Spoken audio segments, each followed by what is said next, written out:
All right. All right. As the notifications go out and we wait for people to start showing up, just welcome to the game. This is the Great American Experience. I'm the Wizard of Oz, and this is not my show. This show is put on by its participants, the people who come in and participate and chat and on the screen. They're the ones that bring up the talking points and guide the conversation. So there you have it. So let's get this party started. Wait for people to start showing up and get into the chat and go from there. Welcome in. Welcome in, everybody. Hey, Zoom. How you doing?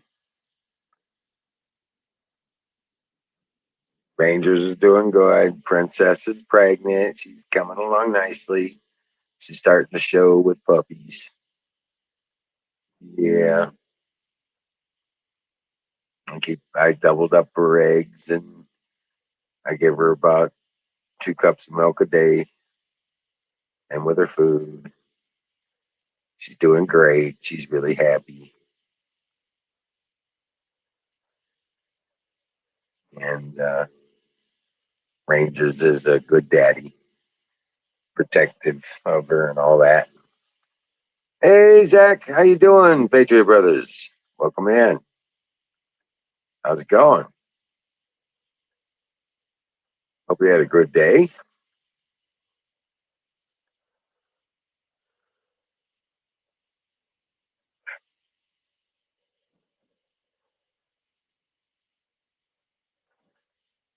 Well, I don't have much to talk about today. My day was kind of just dealing with the heat. Went to Six Flags. Yeah, saw a lot of crack. Some I didn't want to see, but there was a few. There was candy to the eyes, but that's about it. There's a couple pretty mamas up there.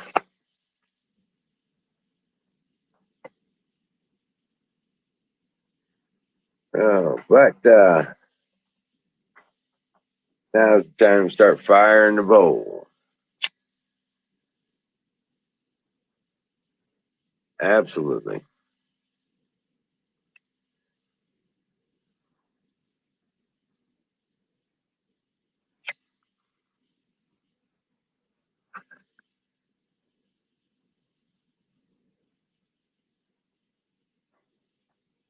Yeah.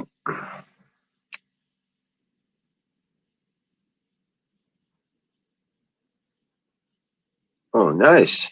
Nice, Zach. Good deal. Hope you got a good done. Absolutely, Diesel. Welcome in. So, Diesel, what do you think of that symposium? I was hoping for a lot more exposure of details and information. Actually, I didn't watch it all. I would just,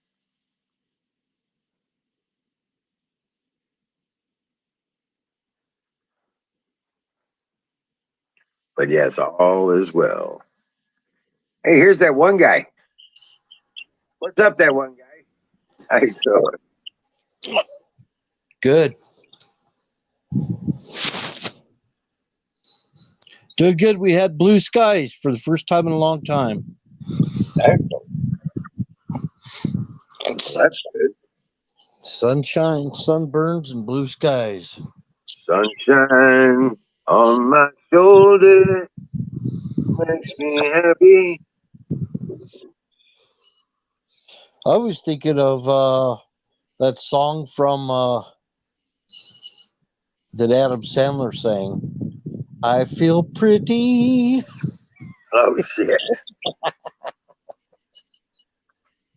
I'm happy. I'm feeling glad. I got sunshine in a bag. I'm useless, but not for long. My future.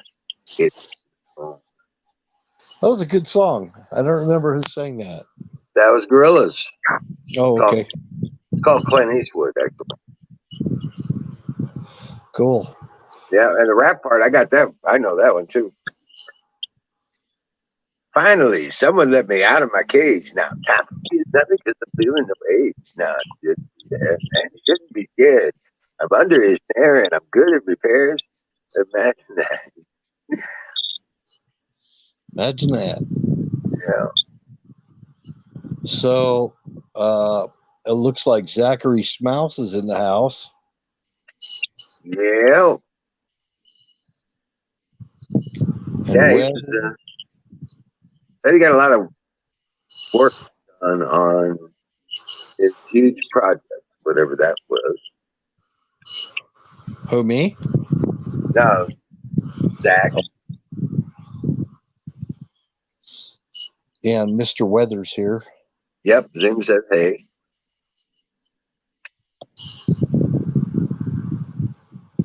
We got a couple lurkers, probably Miriam. Miriam's in the background.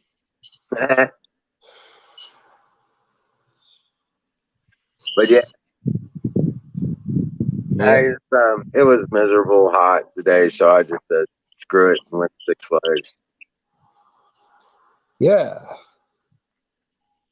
We don't have, well, we have one amusement park. It's probably, I think it's not near as big as Six Flags. It's called Lagoon. Oh yeah, Yeah, they got Ferris wheels and all kinds of zipper rides and all weird crap like that. yeah. The Six Flags here's got a water park, so that's why I go up there, just jump in the water. And This is more expensive than Disneyland, and it's nothing like Disneyland. well, I got season pass, so Okay. with the meal pass and the drink pass and the parking pass, so all I got to do is show up. The only thing it costs me is gas money. I go and eat, Yeah. peruse a little bit, hang out in the water, get an ice cream cone, and come home. That sounds like a great day. Yeah, it's a lot better than sitting here being miserable in the heat. Yep. Exactly. Right. It wasn't really all heavily populated either, so. So, the water park's open? Yeah. Oh, yeah. No mask, no bullshit. Cool. Right. Yeah, I don't think any of our public pools are open. Oh, shit. Want to go swimming, you gotta find a lake somewhere. And yeah. Right. All the lakes are low right now. Nah, but we just, like I said, so go up there and makes a nice day out of it. You know what I'm saying? Free food, free ice cream. Awesome. Yeah. Now, I did the calculations. I have actually paid for the passes that I bought. Yeah.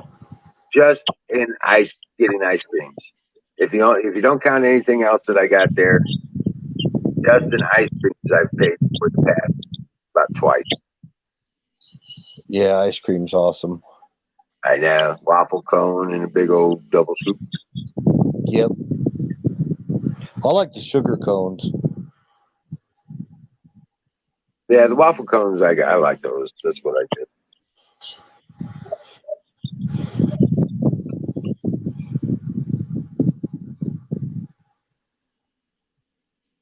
Diesel says they're shutting down Denver this year. Lockheed Martin bought it. Okay.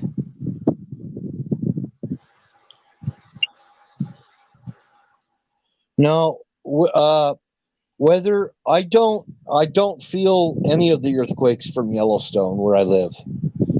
Even though I'm in the kill zone, I don't feel any of the earthquakes there. It's quite a ways away from me. No, it would take a significant earthquake to feel it. There are a lot of earthquakes going on around, and there is an uptick in earthquakes over July. I was reading it today. I was actually reading about it. There is an uptick of earthquakes in Yellowstone for the month of July. So it was, yeah, they had well over 1,000 earthquakes. But that doesn't mean that Yellowstone's going to go off. Right. In fact, it may never go off in our lifetime. And he says Don Bear felt some. Hello, Kimmy. Kimmy, what's that? I think if we did have some kind of an eruption, it might distract everybody from all the other negative crap. Right.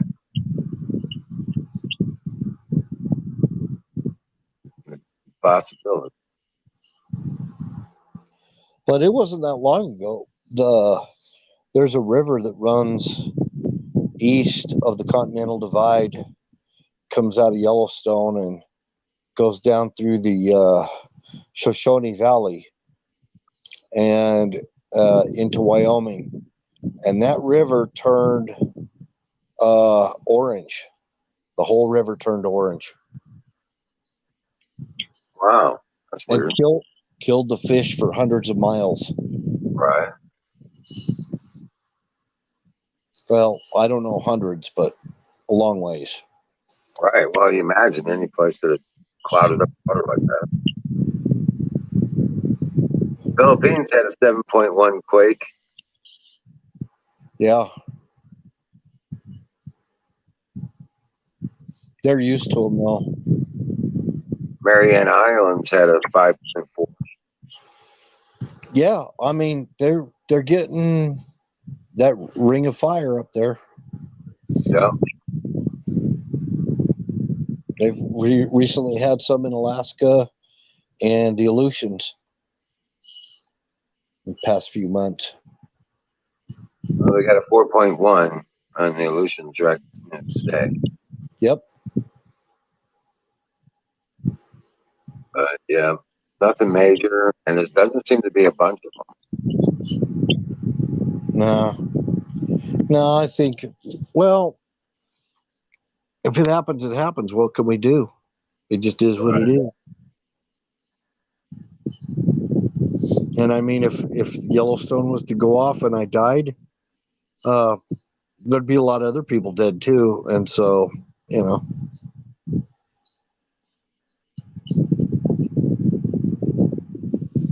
It says I got a fan. Oh. Okay.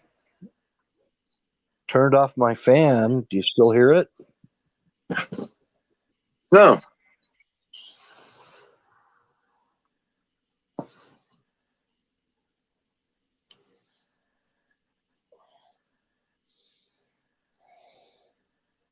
Oh. Yeah, I turned it completely off. So THC vape will fuck you up. Okay. Yeah.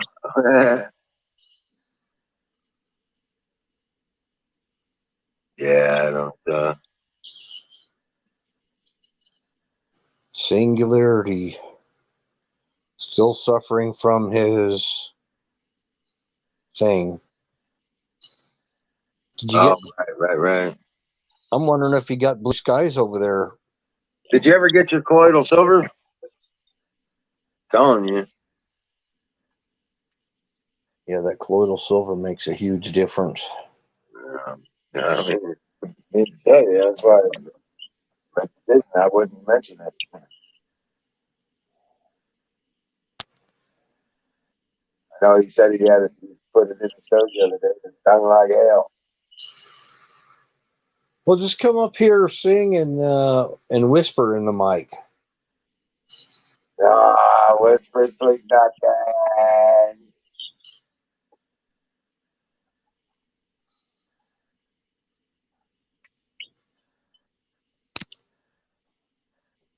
Holy shit, Diesel.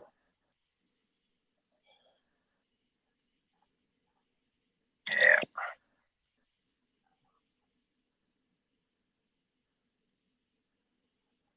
Burned your sinuses. Yeah, So, well, if you have an infection, I did mention this. If you have an infection in your sinuses and stuff and you snort it up in there, it will feel like it's stinging.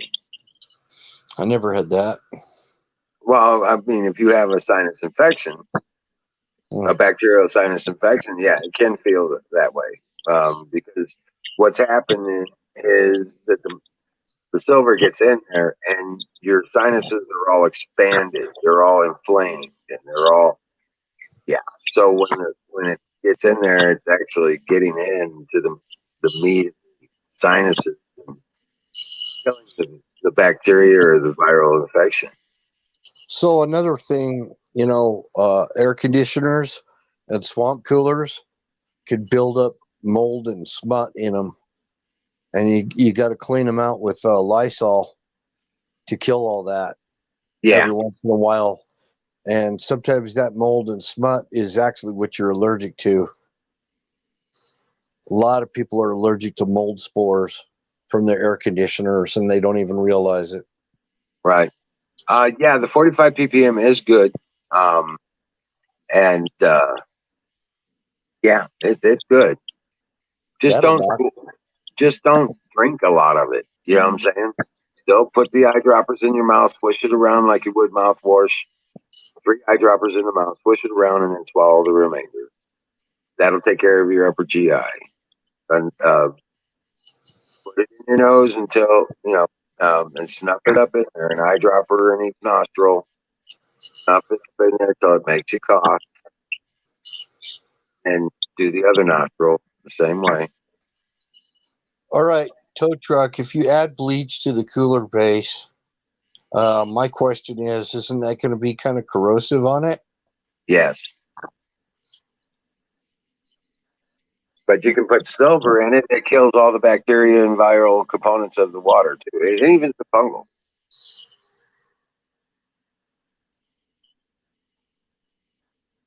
You know how they used to put the silver coin in milk bottles? Yeah. There was a little silver coin that they would mold into the bottom of those milk bottles, usually a dime or something. Yep. And that milk wouldn't go bad because it would stop the bacterial buildup. So it wouldn't. Yeah. And actually, allergies to mildew and mold or smut actually have all the same exact uh, uh, uh, symptoms as some kind of a really bad head cold or even pneumonia. It can even cause pneumonia. In some people, it just a lot of people's system just can't handle that crap. Yep.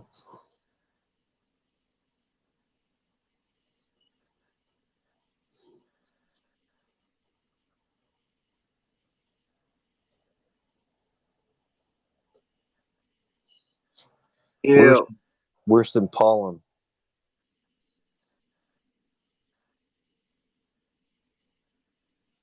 There you go. Well, when I do the water for the rabbits, I use 55-gallon drums, their water supply. I fill it up and I put a, a bottle cap full of bleach in it. That's about a tablespoon. Did a 55-gallon drum, and it keeps the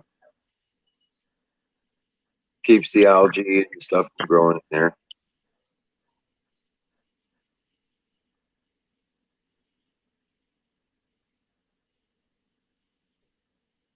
And the zinc and the vitamins too, good deal. Vitamin D, B12, C, and yeah, D. Yeah, I had a good day too. I had a really Yeah. good. Yep. Wasn't And then bad. there's Lemmy. What's up, Wasn't Lemmy? if it wasn't for this freaking pulled rib. Right. I'm barely here. Why is that? I don't know. I'm tired as hell. Oh yeah. Yeah, 12-hour day yesterday, and I don't know what sleep I got, and here I am today, and I don't know where, why, how. Right. I had a hot night in the kitchen. I was cooking some fried cabbage and a loin. Oh shit. Yeah. Yeah, Fire in the bowl. that's how I got to sleep and woke up here. Oh yeah, I remember when Tow Truck had that black mold in his house. Yeah. He knows about that shit. Black mold's horrible. Oh yeah, Tow Truck got sick as a dog from that. I moved into a house with bed bugs. Want to talk about some horrible shit? Wow. I don't. I'm done with that subject. Let's move on.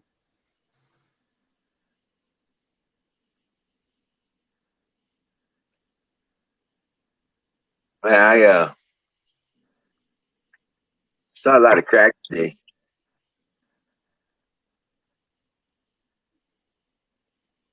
A lot of crack. Yeah, some I didn't want to see. Good butt crack. Yeah. Yeah, plumbers. A lot. No, these were bikinis, but still some of it I didn't want to see. Oh, yeah. I know those girls. I don't. Hey, some guys like that. Yeah, some guys like that. I like big butts and I cannot lie. I can't breathe. Yeah, spandex is a privilege, not a right. Oh my God! I had a pair of spandex shorts. It Yes, can be criminal. I just put that in your mind. But the 90s were a weird time. We did weird things. I've never owned a pair of Speedos. That's the worst thing I've ever done. But I wear kilts. See. No, I could have got into that. That'd be better than a Speedo. But I mean, can you wear a Speedo under your belt? Yeah, you can. Don't say that. I mean, that was a trick question. That was total. Sorry. I'm neither going to confirm or deny what we wear under our kilts. Well, I'm not going to look.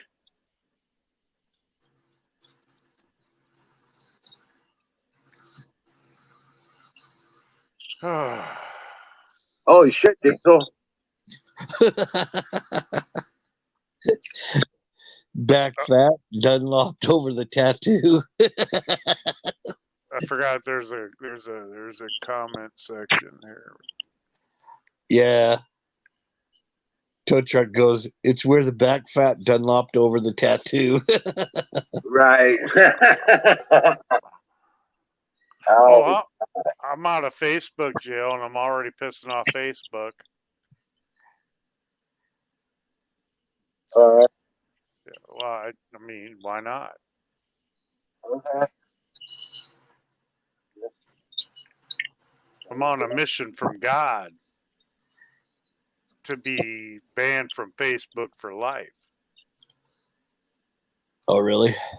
Hell yeah. I don't know. I haven't been on it in 7 years. Well, I'm just working on it. I mean, they were already they were coming after us back then. fucking banned by them. I banned them first. You guys are quitters. I'm joking. I just Where's my gun? I don't even want to be a blip on the oh, sorry. I used to be on Twitter too. Sausage gravy biscuit far. Yeah, I didn't wait for your fire in the bowl. I've had to catch up. And then when they banned Trump off of Twitter, I got rid of my account. I don't tweet. I've never had a Twitter account. Well, the only reason I was on there is because Trump was. That's the only reason, no other reason. My ex-wife made my Facebook page. She says, "You got to have a Facebook page. I got nobody to like." I was like, "What?" So she made a Facebook page for me. Wow. I had about 3,800 followers on Twitter. Yep. Yeah, that's cool. I guess. Well, I followed a lot of other people in order to get 3,800 followers. Yeah. How does that work when you follow someone and they start following you? Are you just walking in circles? Well, I got this thing. It's like a spy bot. Freaking. Oh, what do you call it? It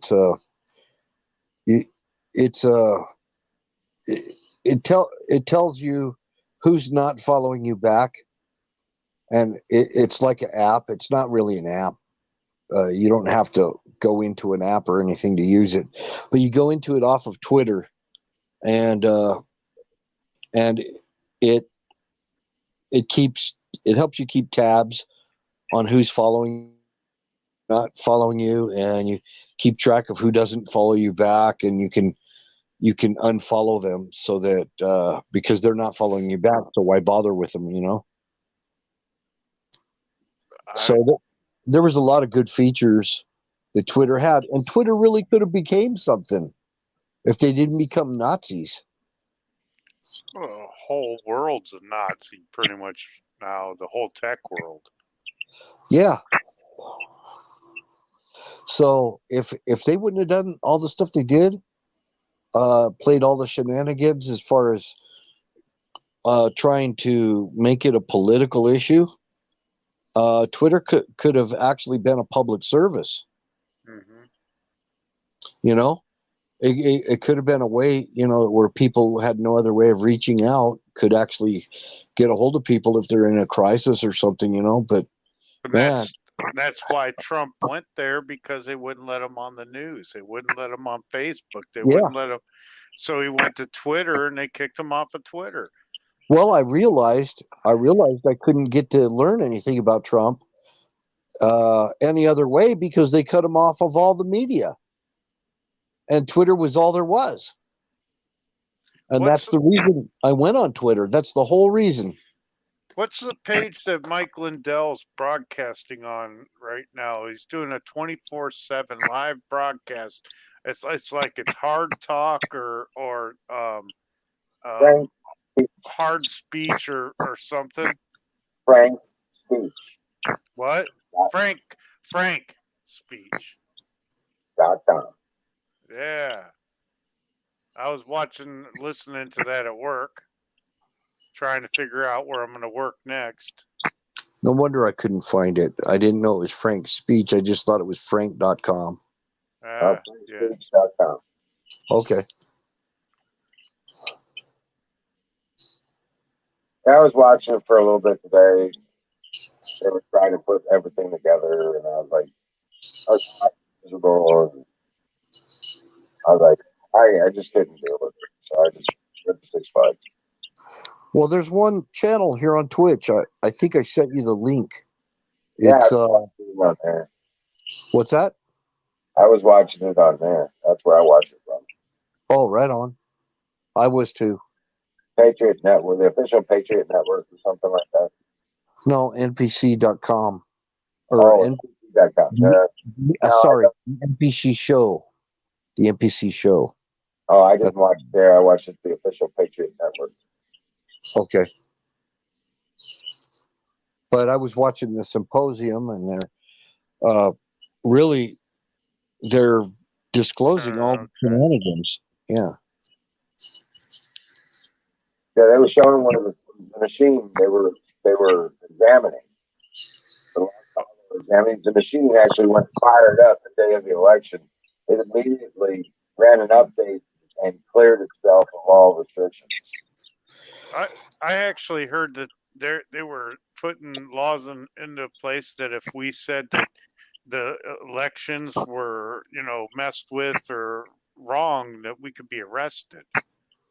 I heard that today, and I'm like, fuck you. These elections were stolen. They're rigged. This whole thing's a sham. Right? The whole thing is. But there's Come still, arrest me. There's still people that are watching. They watched the symposium. They looked at all the evidence, and they go, I heard somebody say, well, there's no smoking gun here. This is all just a bunch of banter. Well, yeah, there's lots of smoking guns. Every single detail of it is a smoking gun. Yep. I got a smoking gun right here. I'm going to put a lighter to it.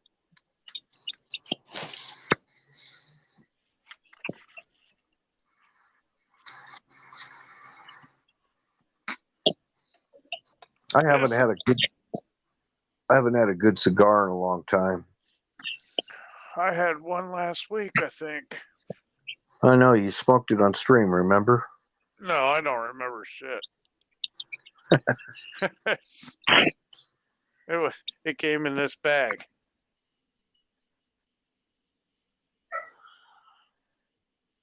Oh, okay. Yeah. Nice. I remember. It made my whole fucking bedroom smell like a cigar for 4 days. Yeah, it lingers.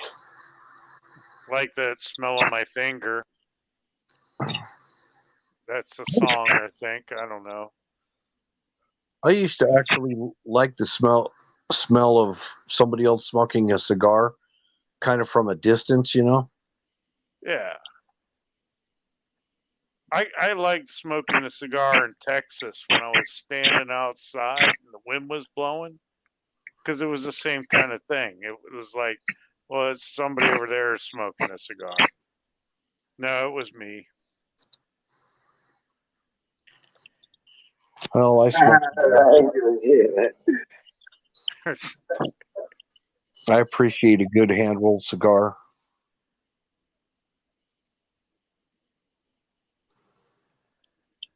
Oh, God, I'm going to be back at the cigar shop now again. Thanks for putting that in my head.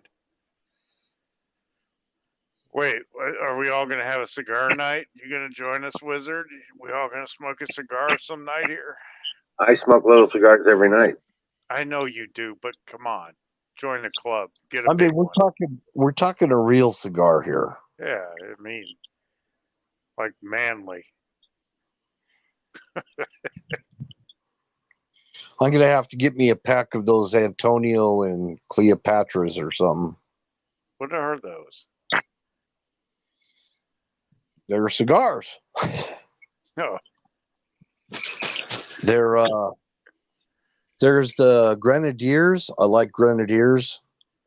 They're actually what's called a production cigar, but the quality is pretty much on par with a hand roll. Okay. You get them in a pack of 5 if you can find them. Grenadiers. Just look for Grenadiers.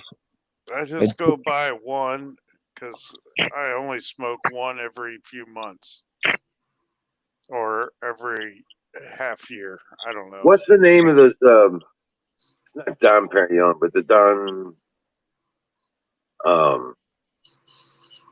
It's a type of medium cigar. It's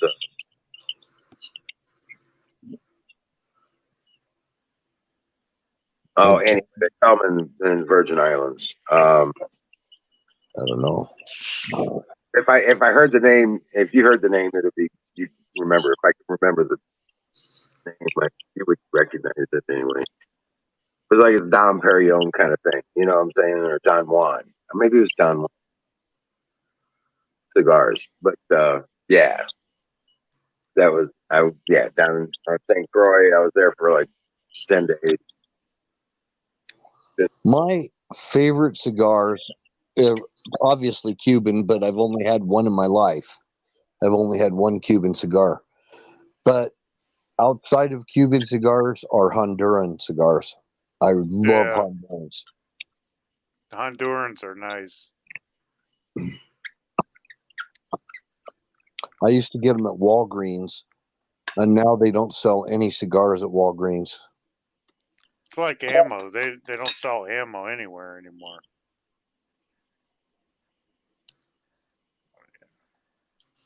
Truck stops don't even have cigars, and they always used to have them. Right. You got to go to a smoke shop, I guess. Yep. I mean, you used to go in the 90s, you used to go to the bar and be able to order a nice, $8 to $12 cigar while you're drinking your drink, because the cigar bars were the thing. Yep. Walmart. Some of the Walmarts sell guns, Zach, like 2 or 3 in the nation. I think they still sell guns around here. Walmart sells guns here. They just don't sell pistols or pistol ammo or the mid-range ammo anymore. Ever since that El Paso shooting thing in the Walmart. Yeah, because you go to Walmart to buy ammo to shoot it at Walmart. Yeah, they're terrified, but it doesn't make any sense. Well, it's logic for idiots. It didn't even make sense, though. I mean, they were saying they didn't want anything that could be used in a high-capacity magazine. So why did you get rid of 357 and 44 Magnum?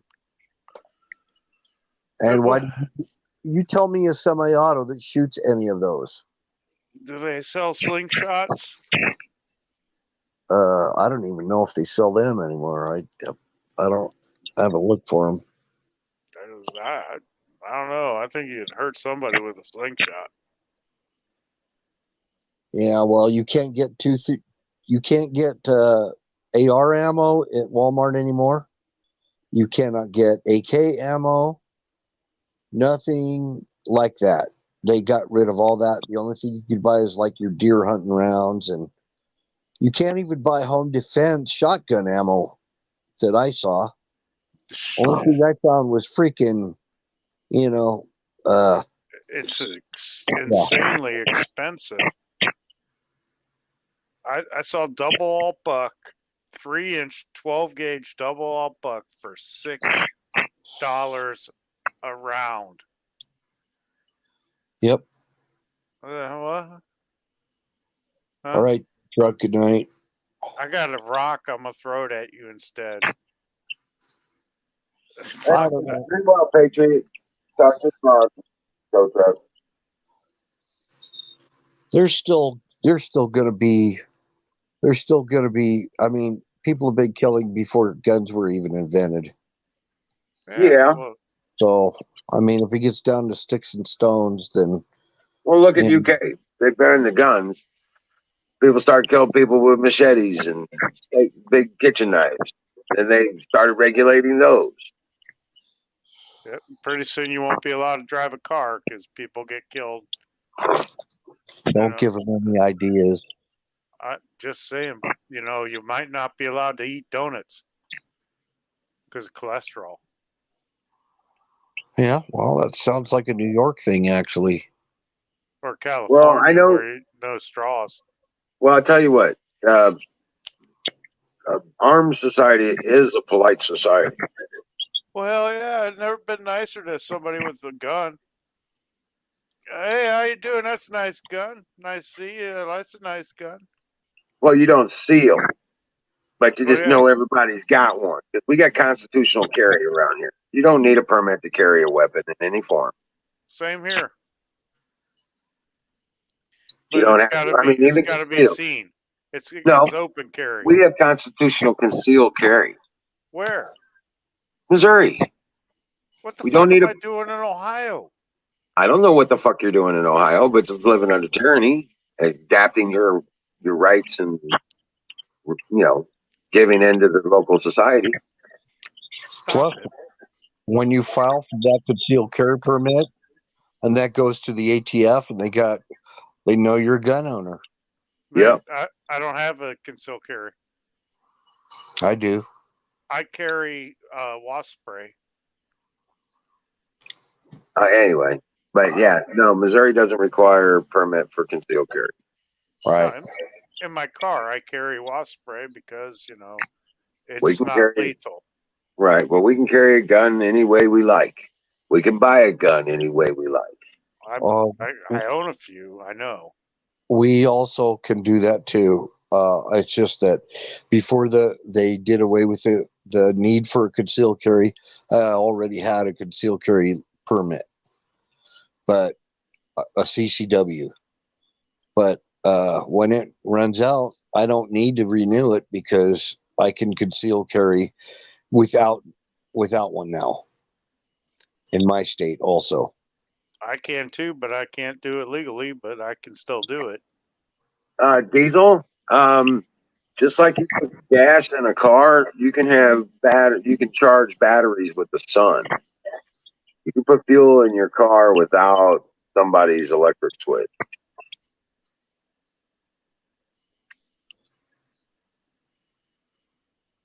Yeah, and there's lots of technology around solar panel collection. Yeah. Yeah, well, the HHO thing just makes it easy. Use the sun to make the hydrogen gas and just convert for natural gas. Oh, yeah. Yep. And basically what that means is get rid of your ignition system and your get rid of your ignition system on your engine. Yep.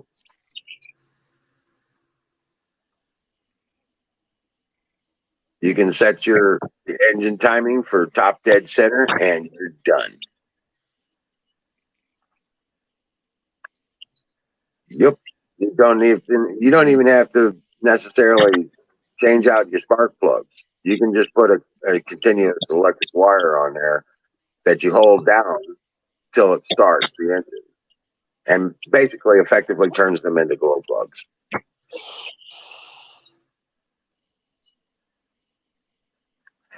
And you shut the switch off on your ignition system for the engine, and you're good. You're golden. Turns it into a diesel. Yep. My phone just told me to get ready for bed soon. Well, I hate smartphones. All right. Well, if you got to go, I'll talk to you tomorrow, Patriot. Dream well. No, I ain't done yet. I said I hate smartphones, meaning I ain't listening to that bitch. Oh, yeah. You're being trained. I'm not. I just got to. You're the one being programmed, not that fucking phone. You're the one being programmed. I know. I didn't tell that phone when the fuck my bedtime was. It told me. That's just crazy. It's like, you need 8 hours sleep. You're going to get up in 8 hours. No, I'm not. I'm going to wake up in 4.5 hours to go pee. Now, my phone has a setting where it tells you it goes dim when the sun goes down. When the sun comes up, it goes bright again. Nice.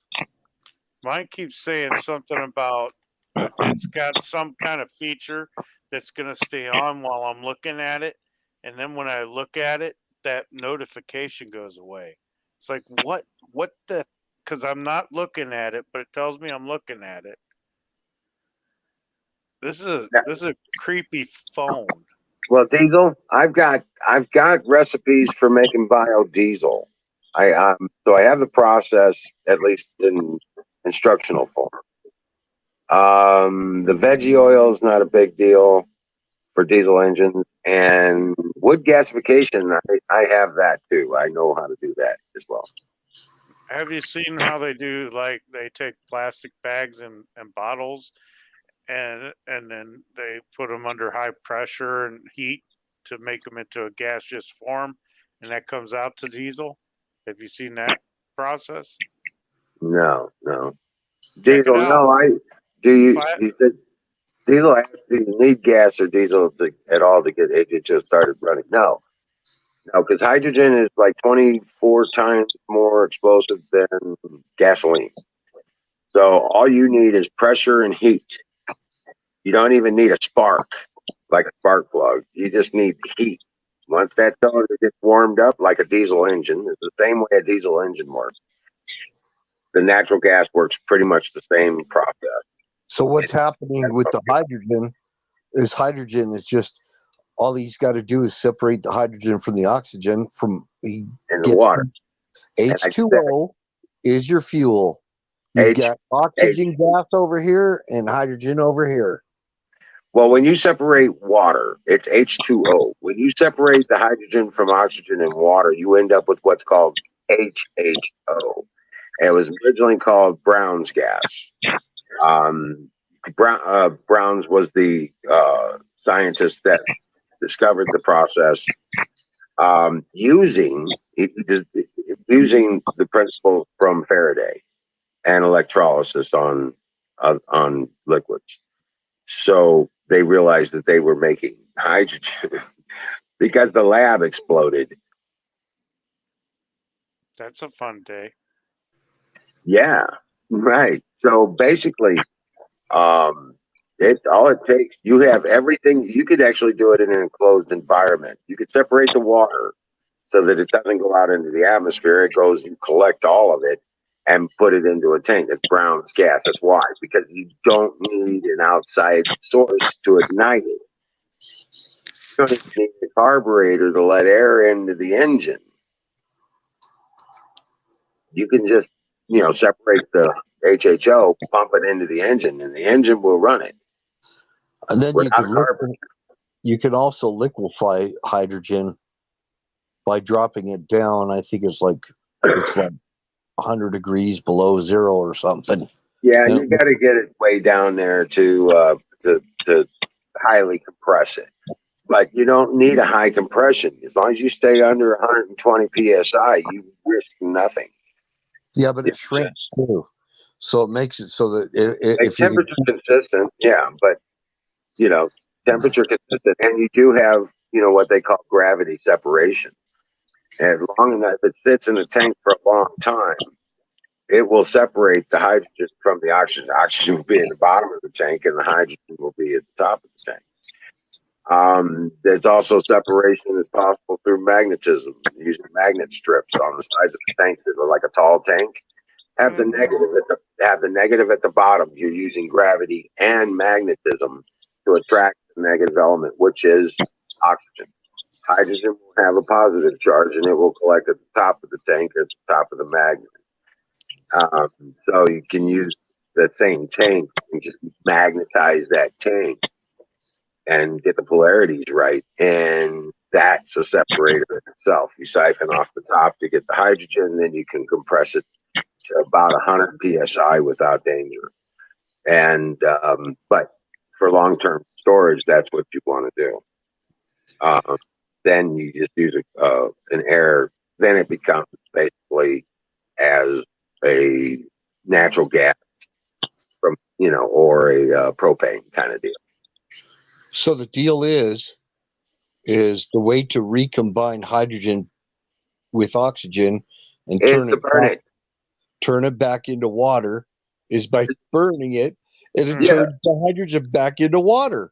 And that's your exhaust in a hydrogen engine. And get this, the exhaust in an engine that's running the HHO, okay, and it doesn't matter if it pulls outside air or not. If it's running hydrogen as a fuel, that exhaust is sterile H2O water vapor. It's actually sterile because the explosion happens at about 2,600 degrees. Okay, the expansion, the initial explosion happens at around 2,600 degrees. That's So- what it's capable of. But basically, clean water is going to come out of an exhaust pipe and get Yep. put onto an asphalt roadway that dirty ass vehicles have been driving on for, years, and become dirty as fuck on its way back into the system. I mean, it's a nice thing. It's going to Your car actually cleans the car would actually clean the atmosphere. If you put stainless steel exhaust on it, you could put collectors on your exhaust with fins and reconstitute the water as it's coming out of the engine. Collect it back up, put it into the tank, and it starts the process all over again. Not only that, all off-road vehicles, and we can just put it back right into the earth instead of the asphalt. Or whatever, yeah. I'm just saying. I'm hating. What were you saying, Bill? If you think of the exhaust from a hydrogen vehicle, one is you're not going to have any corrosion going on in your exhaust system because the only thing coming out is steam. Right. Well, you'll have stainless. That's why you use stainless steel exhaust. Right.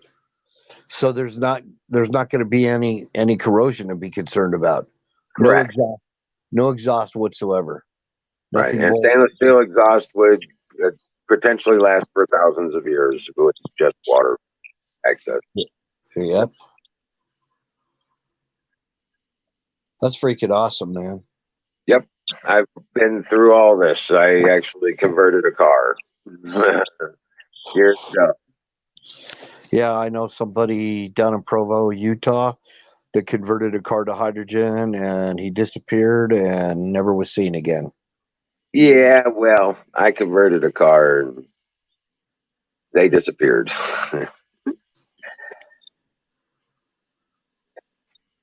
was actually trying to steal my ideas from me. Another guy did it down in Lakeland, Florida, and he had to put the Florida state law said that he had to put warnings all over his vehicle. So he has all these warning stickers that say, this vehicle, danger, warning, this vehicle runs on hydrogen, blah, blah, blah. And it was not explosive, but the state required him to do it. Right. Right. Because if you can produce enough, HHO gas, and you don't have to store it. You can produce it on the fly. You can produce enough to feed an engine and build up a pressure in a buffering tank, and just run 60 psi on it, 60 to 80 psi, and the pressure is created from separating the water. Because the HHO takes up a lot more space than the liquid water. Okay, when it's separated out, it takes up a lot more space when it's separated. So, as the process of making the hydrogen builds up that pressure, you get up around 60, 80 psi, it shuts off the generator, and you run off of only 14 psi to the engine. So when it drops back down to 50 psi, it gets back on and produces the fills the tank back up as you're running. You can also use hydrogen as a cutting torch and for welding. Oh yeah. It will burn as hot as the surface of the sun. It can melt brass in seconds. It can cut using a welding torch kind of setup.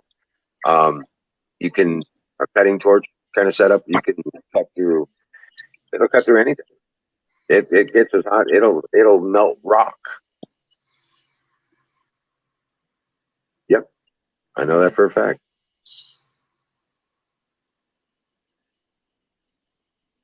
All from water. Yep, from water.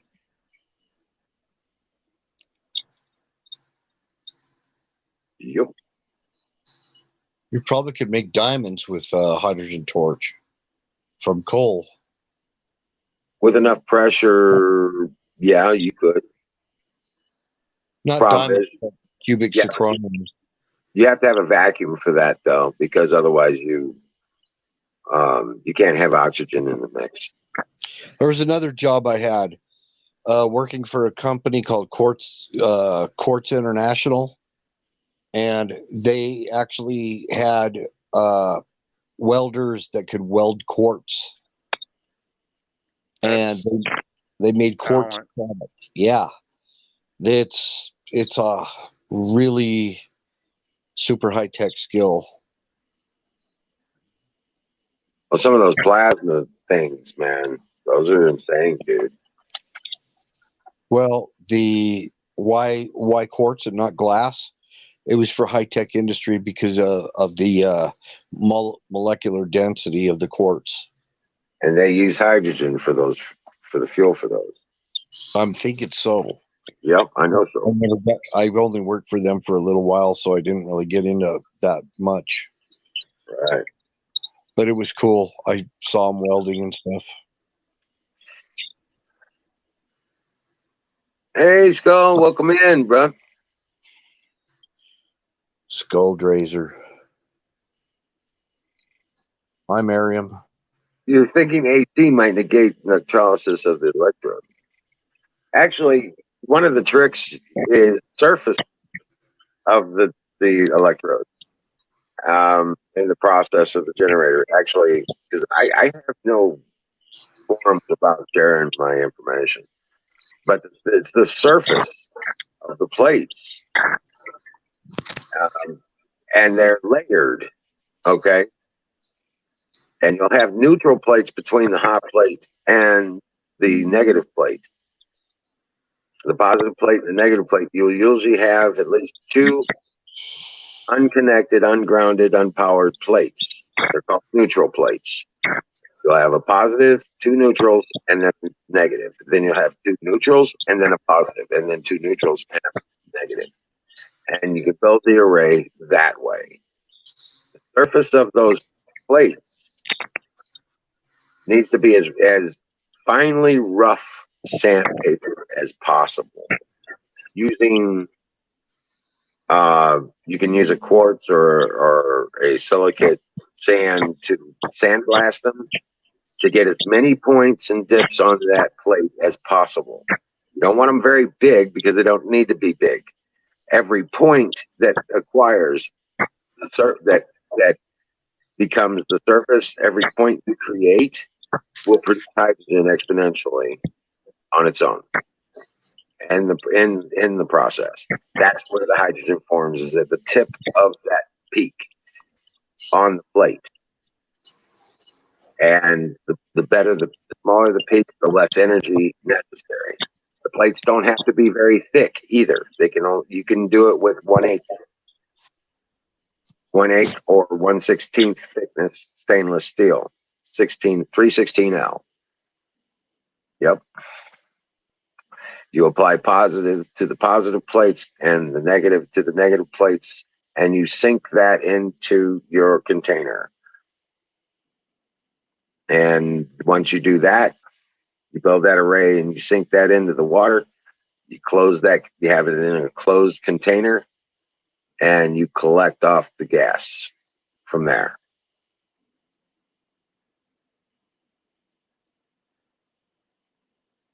You know what? You could possibly do that, but you're looking for 316L stainless steel. That's your key. That's your key right there. But yeah, you could get a spatula if you've got 316L or better stainless steel. Yeah, the spatulas would be great.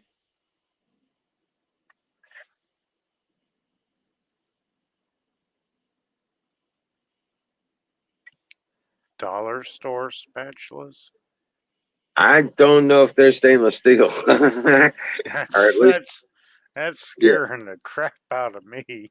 The 316L stainless steel. I don't know if that's, yeah, but it would still work. Now get that. That's just the preferred best use material. You can use. I've used aluminum before. It's not very good, but it will work. It has it's not as stable as the 316L. and it will decay over time. And you also end up with atomized aluminum in your solution, which is not necessarily great either. And as far as the solution, you used our preferred, what worked the best for us was using filtered, purified filtered water, and then turning and putting in lemon juice, Oh yeah.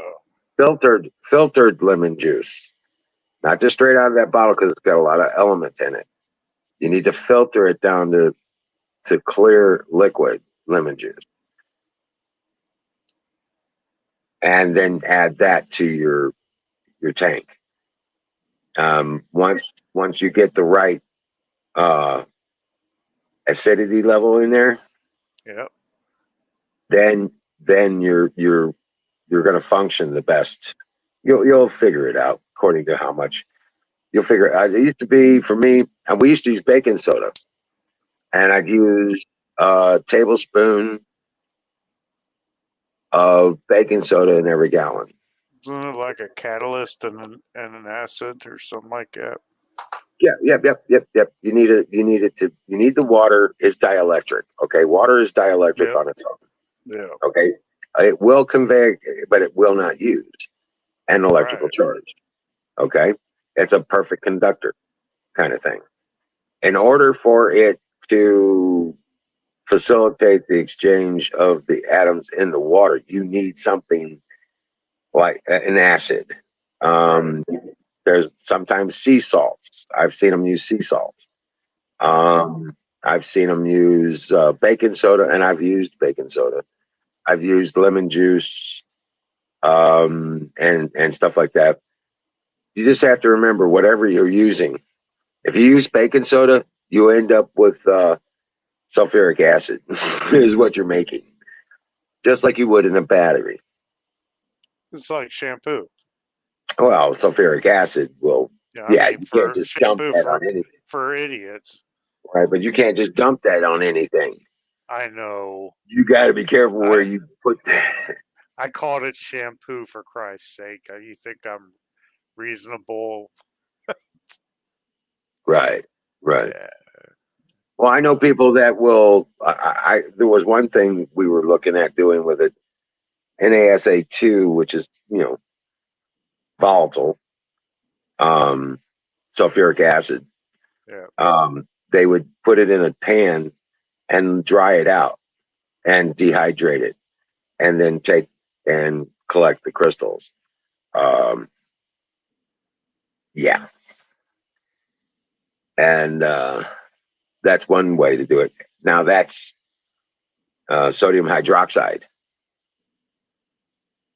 and then that's also used in plants. Believe it or not, when you do uh, pH management um, in a hydroponic system, you either use sodium hydroxide or potassium hydroxide, and one's an up, one's a down.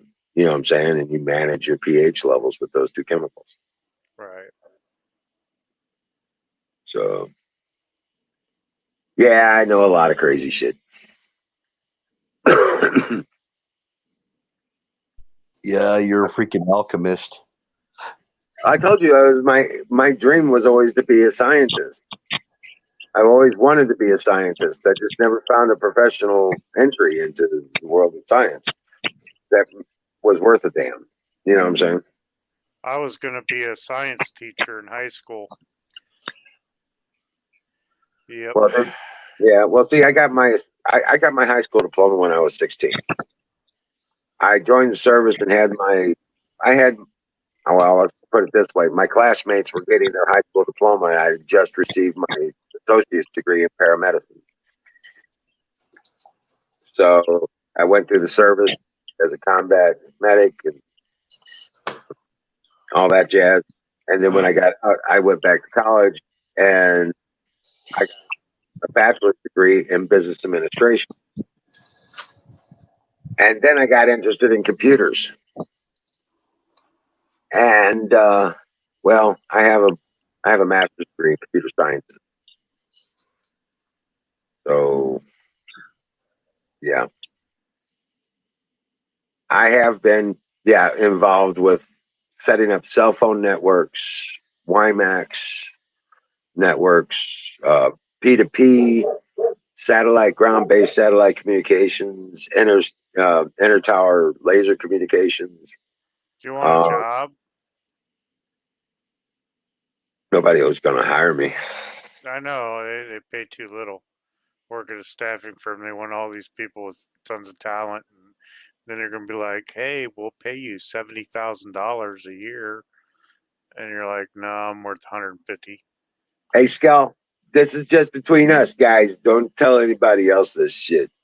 Because I tell you what, it doesn't do me no damn good. I can fill a wall of my room with these fucking degrees and these certifications and the shit I've done. Fuck, I was even one time Class A explosives handler, licensed. I've got all this stuff as experience in my lifetime. But now I'm just a carpenter guy, woodworker, kind of hobo. Oh, It's just between us. yeah. I'm not that person anymore. There's no use for that person anymore going forward. We need something a little more down to earth, like knowing how to make Fire. make fire, make fuel, make energy. Build a shelter. Yep. Use how to cut down trees and how to turn it into lumber and timber and how to timber construct big buildings and stuff like that. Hide behind stuff. How to squeeze sugar out of a sugar beet. Correct. Right. How to do sugar out of sugar beets. And I'm not going to get my chance because they didn't work out too well this year. I'll do it again next year. But yeah. Yeah, no. But I do know how to convert a vehicle to hydrogen. I've done it. So when the shit hits the fan, we could start working on it. That's why I want the metal shop, so I can build the arrays.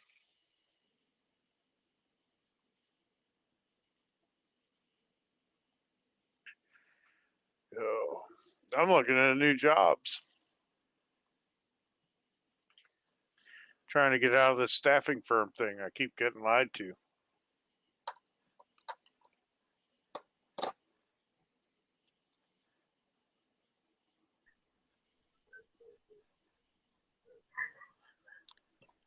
Oh, It's not that rewarding trying to get people jobs when they don't want to work. Right. if I moan and groan and grunt, it's because I got another rib issue. I pulled a rib the other day.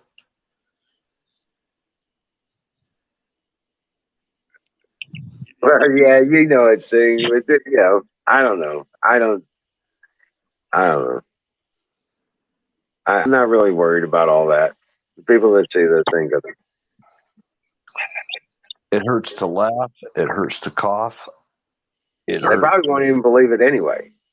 You know what I'm saying? Things they probably don't believe it anyway. But you know what? I don't give a damn because it's the truth. It does me no good. I don't brag about it. Shit. But I hope you're feeling better. Have you got any? A leave or something like that, or some of that Aspercream or something. Yeah, I got this stuff called Voltaren that the VA gave me. Yeah. I don't know if I want to put that on me. It's a weird chemical thing. I'm kind of a natural guy. Oh, okay. Well, you know what you can do is you can wrap your. Oh, I know what I'm wrap going your to do. chest. You can wrap your chest and give you some tension and help you hold it in. I got a bottle of horse liniment. I'm going to use horse liniment. Right, and use a fold a sheet up and tie it around your waist. or tie it around where your ribs hurt and give you some compression. Yeah. I'm Help good. That horse liniment, it's kind of gritty when you put it on. But Oh, I'll tell yeah. you, got all kinds of mint and stuff like that in there, and it just, yeah, it definitely helps. It's a liniment, and it's non-greasy, non-oily. That difference says been gay. And I've always used ice or heat, because my dad, he actually invented an ice pack and a moist heat pack and stuff. And I worked in Well, that company for a long time, but with an injury like that, though, you need to, if when it happens, you need to get iced on it within the hour. yeah, it's the first 24 hours. It's got to be the first 48 hours. If you're not doing it all that time, then you've got other ways you've got to deal with it. Right. No, Take turmeric will get rid of the inflammation. If you take turmeric, put some ice on it and wrap it up. Yeah, I'm going to take the turmeric and then just do the horse liniment. Do a compression bandage on it. And Zach, I actually deliver for Amazon Flex. It's my second job.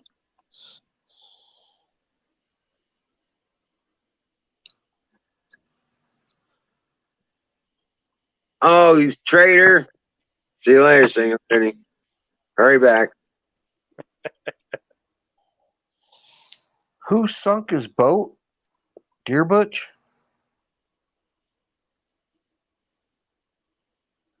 Yeah, sunk my boat. Zoom. Was I don't know how you zoom your boat to the bottom of the lake. He sunk it with the engine was stuck on, and he sunk it. I'm just wondering if it's if he had all his guns in it when he did. Oh, that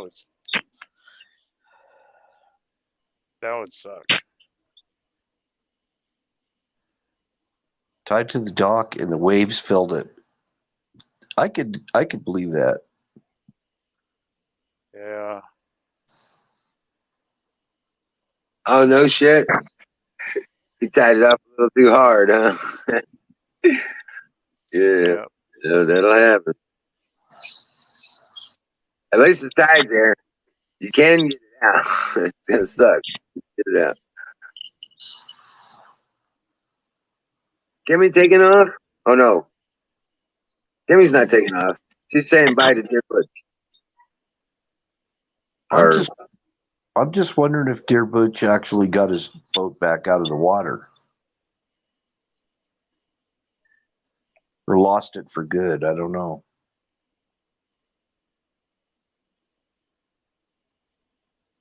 Oh, he used a towel. Yes.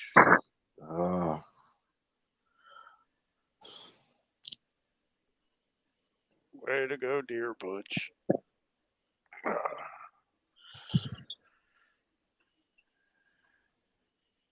Glad you got your boat back.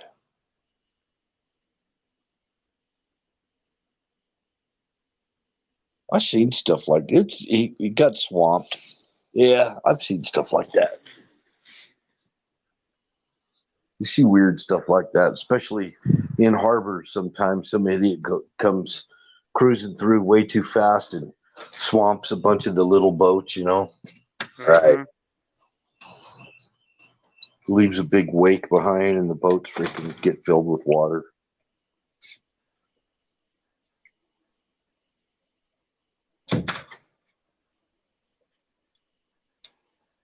Oh. Yep.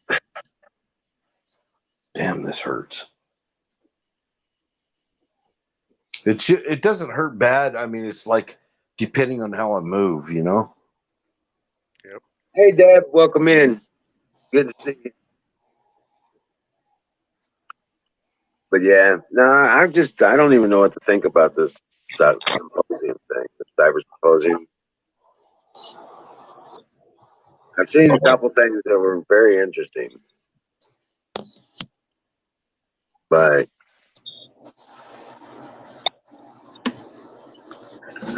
Like people driving the truck and the boat into the lake. So here's what this stuff is. It's called Absorbine Veterinarian Liniment Gel. Topical analgesic, sore muscle and joint pain relief. There you go. Yeah, non-greasy. It's spearmint herbal gel. In other words, it smells a lot. It's got a picture of a horse on it. Just, spearmint. I grow spearmint. I got spearmint growing. I had to make me some of this stuff. There you go. Oh, that feels better. It's green too. It's a green color. I mean, this pain goes all the way from my spine to my solar plexus.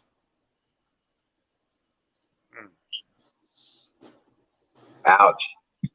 It's kind of like getting kicked in the chest by a mule or something, you know? Yeah, I do. Yeah, it's supposed to be 95, 96 again tomorrow. No. Yeah, one more day of this hot shit, and the following day is like 82 degrees. Well, it's gonna rain tomorrow here and be hot. So, that's fun. Well, basically, what's happened? We got a high pressure over us right now, so we're getting the high temperatures, and then the low pressure comes in, and yeah, we get storms come through with that, Right. and then turn around and it'll be cool for a while. Yeah. Now, I haven't ever seen a person get kicked by a mule, but I saw my dog get kicked by a horse. I've seen a person kicked by a mule on YouTube. Yeah. I purposely looked that shit up. And I saw Corral get kicked by a mule and just sent all the freaking wood out in splinters. Welcome in, Pastor Yoda. It just destroyed a mule kick to the fence, blew it apart. I've seen that firsthand, but I've never seen a person get kicked by a mule. Yeah. That's got to be so painful. All I had to see was that, and I knew what could happen if that mule had kicked me. You know, right? I know when I was in the ring, I swear that guy was hitting like a mule kicking. I swear he was hitting that hard. It's probably like a punch from Muhammad Ali or George Foreman, you know? Right. Yeah. I wouldn't want to be punched by George Foreman, that's for sure. Oh, hell no. I just want him to serve me a burger in one of his grills. There you go. Meet all of his 8 sons named George. 8 sons named George. It's true. It's true. Well, he's got some daughters. They're named Georgette or Georgina. Do you know how the name Georgina transliterates into Spanish version? The Spanish name for Georgina is Jorgina. Jorgina. Jorgina.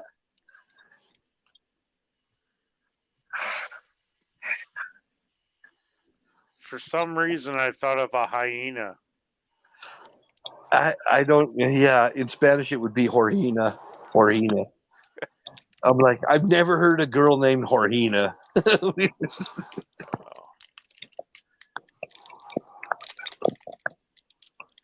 They're over there looking up people getting kicked by mule.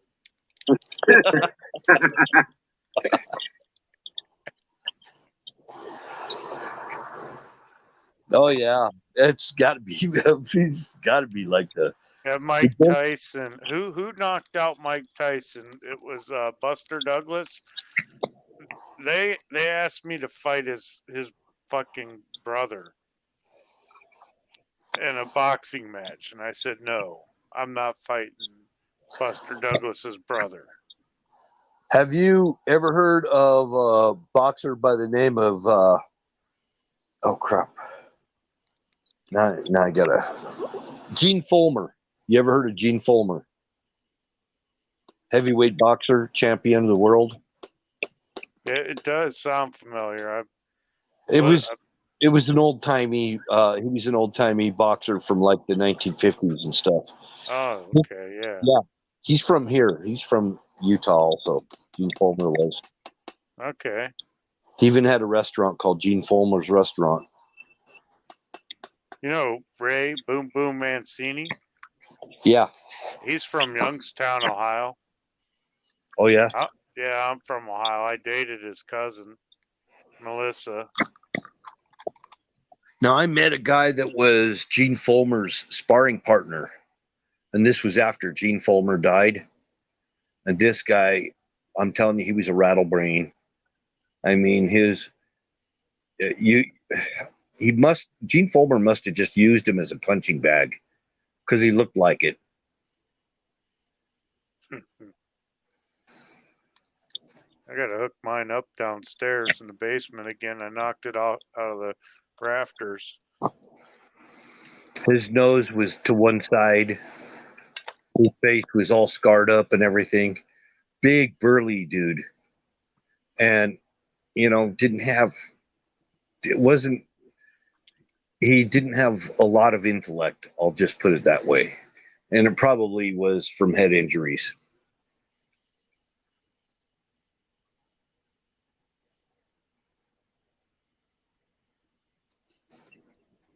Yeah. Like concussions. Well, God bless you, Deb. Dream well, Patriot. But I don't Thanks have for coming by. Yeah, thanks for coming by. I don't have full intellect because I was a painter for over 20 years. And all those chemicals, not good. Yeah. Cause brain damage in the state of California. It's got brain damage anywhere. But that's what it said on the back of the can. Right. Only in the state of California? It says in the state of California. Did you read that through a straw? Because that would be illegal.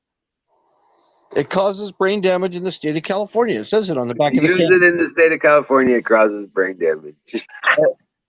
Everything bad happens in California. Right. Yeah. Your hairspray causes cancer in the state of California. My boss told me to go to Mexico and cross the border illegally and just be like, me no know my name, so I could get like some extra money and a free plane ticket anywhere. Yeah, exactly.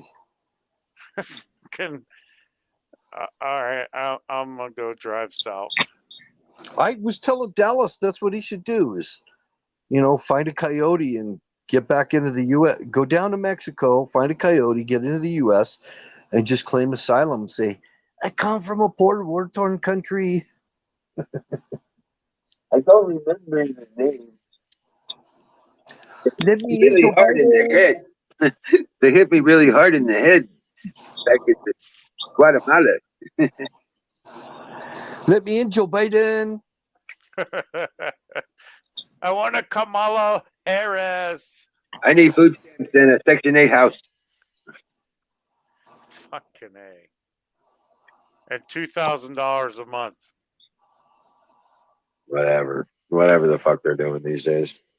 Yeah, well, there's 3 million people signed a waiver or some sort of thing, petition, so that we can all get $2,000 a month, everybody in the United States. Wouldn't that be grand to bring this nation into, demise? I still ain't got the $1,400. Me either. Yeah, we're not getting the stimulus. They're getting it. How is this? I called the IRS to let them know I didn't get the stimulus check. I haven't seen one and get one. Just make sure what was happening to it. Oh, we can't tell you anything. I was like, You're the IRS. I'm telling you, it's me. Well, don't give me your social security number because I can't do anything with it. I'm like, dude, how are you going to mark my account that I didn't get my fucking check? And he's like, well, we're not allowed to deal with that kind of stuff. I was like, what the fuck are you doing there? You can't deal with this. This was the response line, letting you know that I don't have my check and I don't know what the fuck happened to it. I think my ex-wife got it. I need to figure out what happened, where you guys sent that fucking check, or if it has been sent. Yeah, he wouldn't tell me nothing. And I've been trying to deal with that since fucking April. I ain't even gonna try to get it. I don't care. If I get another stimulus check, I'm gonna buy more ammo. Well, my ex actually got it. She got mine because it went to of the last year we filed 19. We filed joint, and that was what everything was based off. How lovely. Yeah. So Dallas said he got it. yeah, well, my ex got mine. And now, as soon as I revealed that to her that she got my check, she knew she got it. She hung up on me. She ain't gonna give me that. If you've been here in the country for 5 months, you'll probably get a stimulus. For 5 minutes. Yeah. They give them like $20,000-$30,000 in a plane ticket. Here you go. Take your unvaccinated, whatever COVID bearing ass and go infect someplace. Remember those Joe Biden T-shirts that they were handing out?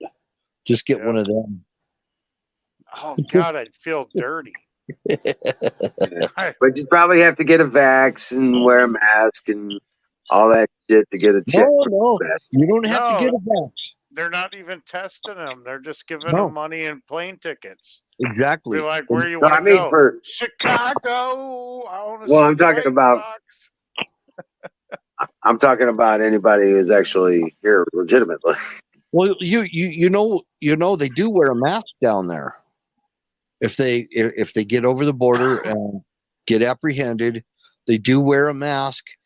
That's really important because they don't want anybody getting their actual identity. Well, yeah, the guy that just robbed the bank here in Akron was wearing a mask because you have to wear one in the bank. Used to be you didn't wear a mask anywhere because you look like you were robbing a place. Yeah. Now we all look like a bunch of idiots or criminals. Yep. The mask is a symbol that you have been muted. Well, I know. You've been muted. Now, they don't have to wear a mask. Obama's birthday party, nobody was wearing a mask there. Right. But us, we're muted. We have to wear one. It's the rules for thee and not for me. Right.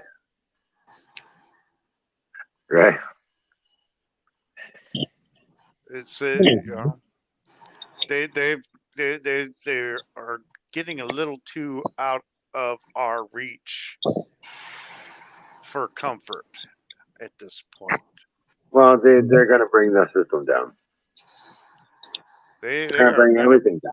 They're going to bring the whole thing down. I'm telling you, they're bringing the whole thing down, and it's not a bad thing. It's a fucked up system. It's a corporatized imitation of the rightful government of this land. Yeah. Yeah. The work has been done. The background work has been done. I'm telling you, this is all part of the plan. And these guys are going to be self-destructive. The right side will end up on top. And we will have our de jure government back. The real government of the people, not of the corporation. The republic for the United States of America instead of the republic of the United States of America. We didn't say when the swamp was going to get drained. It's going to get drained. It's going to get drained. Yes. And I don't have timelines, and I don't know when, and I don't know all that shit, but I do know that prophecy that I believe in says that Trump will be returned to the seat of power and fall. That's all I know. And so, like I said the other night, I based my hope, my hopium, and my thoughts on that solution. But this symposium thing with Mike Lindell, it ain't over. No, It's it's just not. it's just This is the beginning. introduction to it. Yeah. Yeah. That's why it's called a symposium. There's gonna be a new internet too. They're what they want to do is make the internet its own world, its own form of legality, and we all have to have identities to be on this internet. It ain't gonna So work that way. It ain't gonna work that way either, dude. no, there's a reset going on. That a new internet. Well, yeah, that's short a new term. That's internet all short is term. coming. A new Yeah, but internet. that's all short term bullshit. I know. It's all short term bullshit. I'm telling you, it's all short term. We don't have any freedom here. Shit. No, I mean, there's not a man alive knows what it is like to live as a free man. oh. There is no one alive today that knows what it's like to live as a free man. Under those laws and responsibilities, it's a whole different world. Nobody here has experienced that on this planet. They haven't experienced that for nearly 150 years. Called 1860 was the last day of the Missouri government, and it was not shut down. It was not destroyed. It was abandoned, and it is being reoccupied. The groundwork has been done to make that happen. And as soon as this calamity falls on its face and implodes on itself, patriots are standing by to bring about the rightful government of this land. Well, we will not convince a lot of people what you just said, but they will just find out. Yes, they will. Yep. And it's okay. You know, call me crazy, call me a loon. But I do. You won't be able to ignore it when it's right there in your face. That's right. Right. It will happen. I don't have a timeline on that. And that's so what we're many going of through us, now. I'm So hoping many it's tomorrow because I'm impatient as fuck. well, I think so many of us are so used to being slaves, we're gonna actually struggle with this new reality when we're free. Yeah, you will. You mean this? I don't have to. What? Just do it? Okay, shit. And then when somebody comes and tells you to wear a mask, Oh, when that day comes, What, you want me to rob you? Shit. here's your COVID, motherfucker. Right. You will take my shot before I take yours. you got to know how to wear your mask, I think, right? I was in the doctor's office and they showed you different ways not to wear your mask, and it was kind of funny.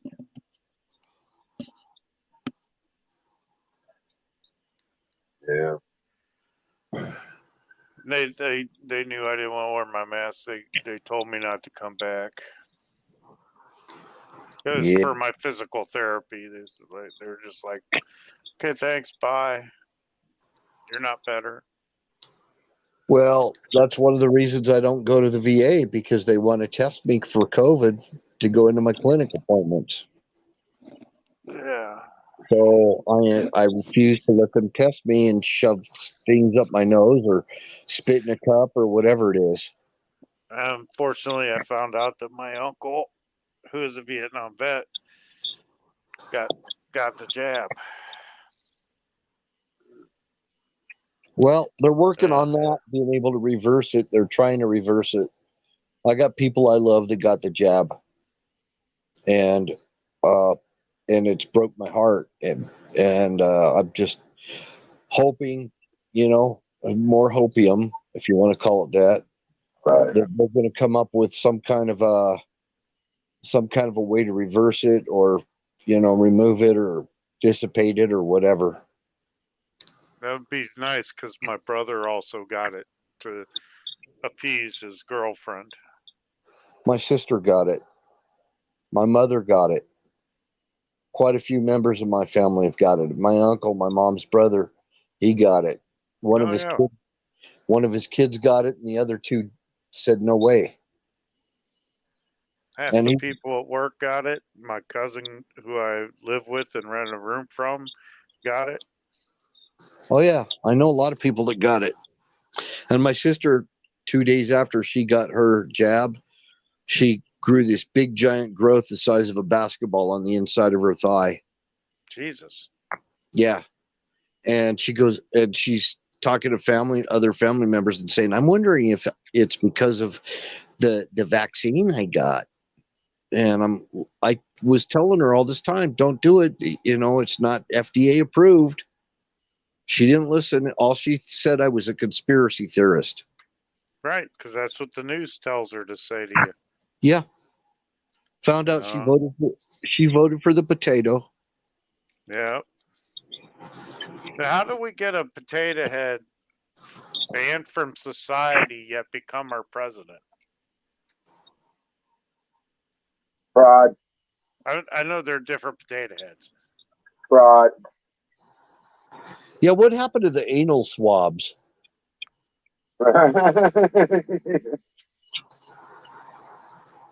I should have asked her, but I'm not on speaking terms with her now because the last phone call, she went off on me about other family members. She went off on me, so I left her with some really choice words that I'm not going to repeat.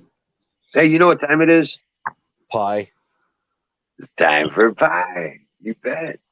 3.3333333 continued.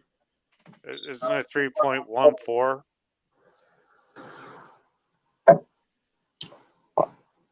I don't know. It's 3.14.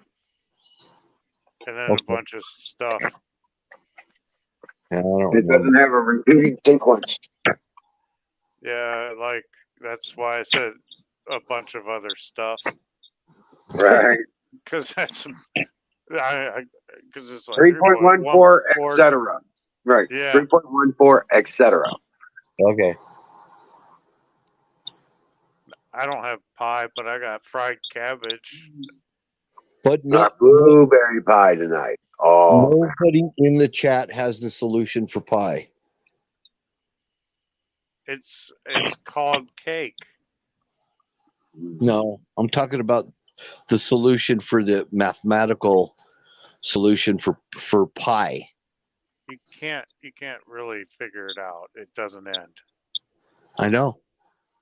So nobody anywhere has it. And it's just like a lot of other don't people. single out the chat people, man. They're not here to solve your problem. But oh my god. Oh my gosh, Skull. I can't do that. That's spam. Well, let's add mustard. Spam and mustard? Hell yeah. That's the only thing that makes spam taste better is mustard. Mm-hmm. Yeah, I got a lot of spam recipes. I don't own spam. Hell, you didn't drive a truck. Today? I'm a truck driver. I've ate my share of spam, buddy. Well, that's no excuse to eat spam. It was for me. I didn't want to. Me sitting in a Walmart parking lot in my truck, not wanting to go into the nasty truck stop and getting sick on their food. Yeah, those truck stops. Flying J chicken. 3 different times I thought you'd think that I'd be smart enough to learn a lesson after getting food poisoning from Flying J chicken. 3 times. Well, yeah, you got to get the what's that steak breakfast with the steak and gravy. You got to get that. Country fried steak. Yeah, country fried steak. Thank you. Yeah, I can't think. Well, that's in the restaurant. Yeah, that's true. I was getting a freaking, I was the iron skillet guy. I like the iron skillets. They're a good weapon.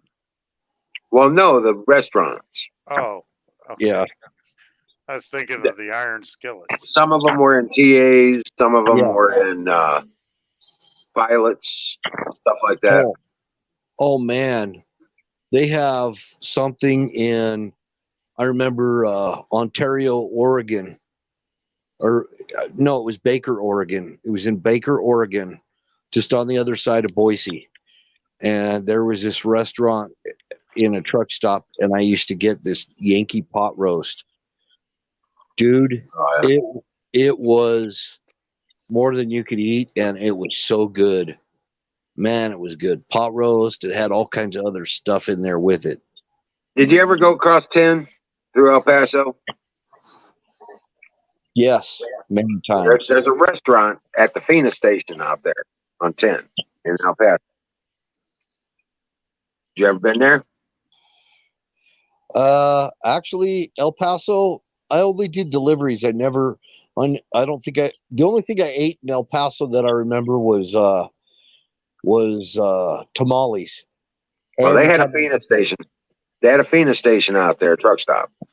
And the restaurant in there, you go in and order a burger and fries, and I'm telling you what, they come out with a dinner plate of the burger the size of the fucking dinner plate.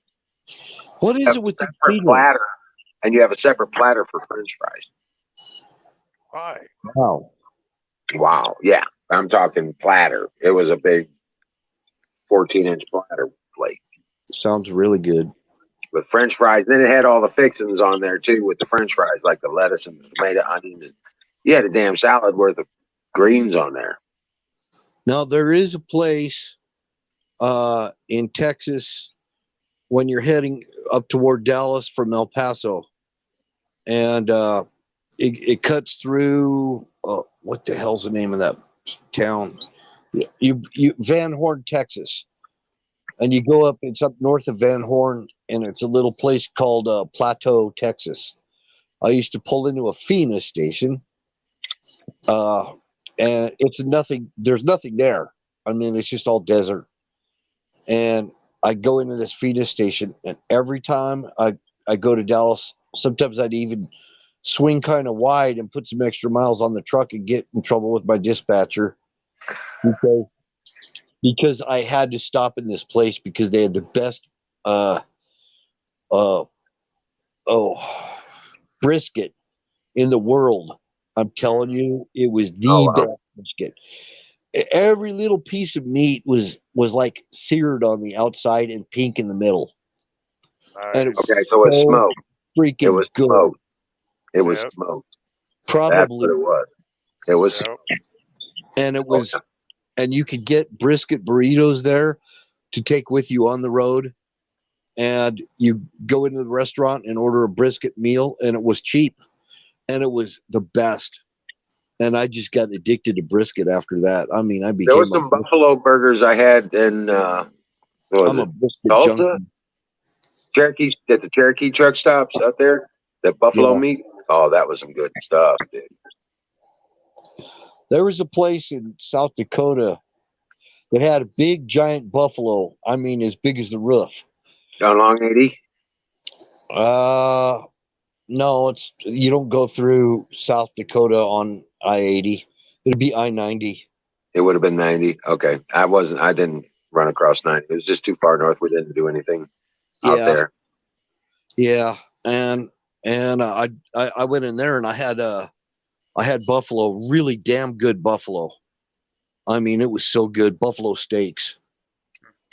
You could get buffalo burgers, buffalo steaks. Had a big buffalo out in front, big fiberglass, blue buffalo or something like that. I'd like to try buffalo. I've never had it. Oh, Uh, it's good. got it right. If it's got it right and it is buffalo, it'll taste like New York strip no matter how you fix it. Well, I mean, that's kind of thing. I mean, anybody can cook something, but not Well, right, everybody can but cook it right. right, You know. but it tastes like no matter how you fix it, if it's done right, I mean, it tastes like New York strip. I mean, Yeah, even as a burger, it tasted like a New York strip, like I was eating New York steak, strip steak. yeah. But I had some bad buffalo at Cabela's, and it was the only Cabela's. It's just that one Cabela. It tasted like freaking zoo meat. I mean, like it came out of a zoo. I have no idea why it was so bad. I've never had bad buffalo like that. It Well, they tastes probably like the didn't smell of a put, zoo. probably didn't put the tenna in it, whatever that is, that the fat from the beef is supposed to make beef fat. I think it just wasn't. It wasn't killed properly. You know. Probably so. Could have That been was probably. blood in the meat. Yeah. Yeah, probably gave it the gamey taste. Yep. Or maybe they accidentally cut the belly and. Well, a couple of things you got to do, like when you deer hunt, buffalo hunt, I don't care what you're hunting, is you need to get the glands out. You got to remove the gonads, remove the glands. There's scent glands back behind the knees. You got to get all them out. Yeah. That's and that probably wasn't done properly or whatever. Asshole to appetite. Yeah. Get that out of there.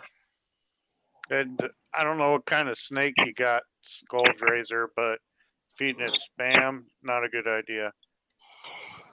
I'm just saying. But spam is made out of pork shoulder. I don't know. Yeah, it's a good quality meat actually that they use for spam. It's just they didn't have a lot of need for back when spam started. They were cutting the other parts, but not the pork shoulder for some reason, and they're like, it was a way to use the pork shoulder, and pork shoulder is good meat if you ever, harvest a hog. I've had pork shoulder. I go fishing with hot dogs. Yeah. I just didn't think anything came out of tin can like spam would be good. I get the low salt spam. But like I said, I had to live out of Walmart, so I just didn't.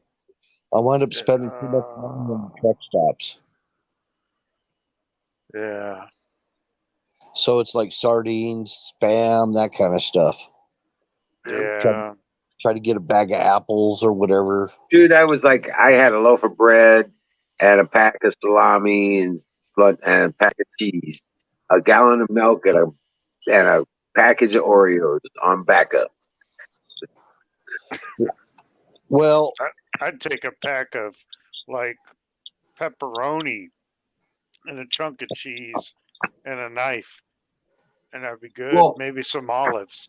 Well, I would do. I trade off the roast beef lunch. The lunch meat stuff. I go to a deli and get a couple pounds of the. I had a fridge in my truck, so one of those coolers that turn into a fridge. You plug them in. Yeah. I've still got mine. Yeah, I still got mine too. It still works too. It's crazy, but yeah, it still works. Mine you plug it in a cigarette lighter. Yep, it'll be hot if you plug it in one way. It'll be cold if you plug it the other. It's one of those Peltier coolers. See, I need something like that for my expedited runs I do on the weekends when I do those. Because I do long runs in my car. You know how I cooked my food? I bought one of those little Burton. It's a company called Burton. It looks like a lunchbox, and that has a little plug adapter that you plug it in a cigarette lighter. And I'd cook a can of pork and beans or something in there. I wasn't that bad, but yeah, Well, they wouldn't let me have a powerful enough inverter for a microwave or anything. They were Well, just me. I mean, a loaf of bread and a pack of sandwich meat and cheese. That went a long way. You know what I'm yeah, saying? but 3 meals a day. I mean, you know, I'd eat one meal a day at the stop, usually a breakfast thing, and then I'd run on the same. and I'd always carry jugs of water with me because you never know if you're going to break down. I found out enough times that you might break down or the weather might be bad and they not let the truck roll. Yeah.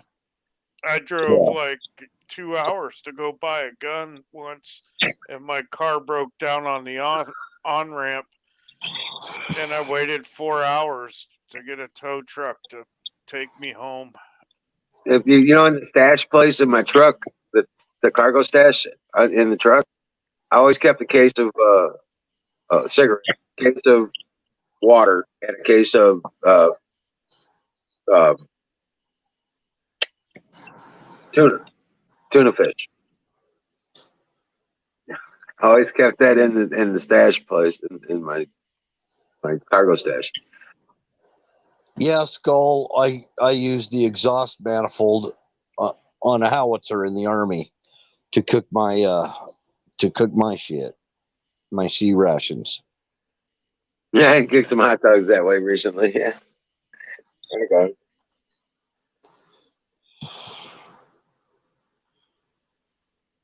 Well, we're gonna have to come up with some other alternatives now, guys. You're gonna have to keep those kinds of things in mind. Alternatives and backup plans and stuff like that are all the rage right now because it's going to be well, it could become part of our, you know. Now there is something that's really cool. You might look at it. They're kind of spendy, so I know people are care about on the cheap because I don't even own one. It's called a Zebra stove. There's a company called Zebra that makes them. It's basically it's a rocket stove, and the you fill it with water, and it's like a donut. All the water's on the outside of your little fire, and all you got to run on it is it'll run on just little sticks and debris that you could pick up, and you could cook your meals on that and heat your water up at the same time. Yeah. And Zebra's one company, and there's another name for it is Gilly Stove or Kelly Kettle. And I see Zebra Billy Can. Kelly Kettle. Well, I see Zebra Billy Can. I don't know. I haven't seen Kelly. Is it hollow in the middle? Yeah. With a little burner up on top. It has a burner that you could put on Or like there. a Zebra Pot Camp. Yep, that kind of thing. That is one of the best things. You could put it on a picnic table and have a little fire that nobody could see, and you could be heating up your water and cooking your meals on it. Just using sticks and debris that you pick up, dry leaves, wood, whatever, paper. Yeah, it's one of I think the British military uses it for heating their MREs. Oh, okay. I'm like not watching, but skimming through a video on YouTube, a little short one. But yeah, I see what you mean by it. It's kind of like a rocket stove. Yeah, Yeah, that's kind of cool. it is way cool. I mean, if you're gonna have to go primitive or whatever, it just takes very little to keep it going. And if you're got fire control, issues like I have here, we're not allowed to have campfires or anything. A Zebra stove or Kelly Kettle or a Billy Pot, whatever you want to call it, would be perfect. It'd be perfect. How do you spell Kelly? Kelly, I believe. That's weird. They're just different companies. Oh, okay. The Gilly Kettle is Gillie. Oh, they call it a hobo stove. Is Kelly Kettle. Okay. You get them for Yeah. like $13, or you can get that ultimate one for 154. I'd want the Yeah. one that, as long as you could heat up your water at the same time and then have a little stovetop where you could cook a meal, a fish or whatever. Yeah. Great survival option for preppers. Yeah. I don't have one.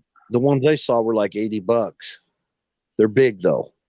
I need to calm down on the ammo purchasing and maybe buy something like that.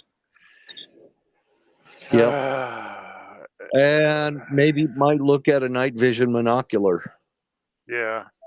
a cheap one, just so you got some kind of night vision, because it's a game changer.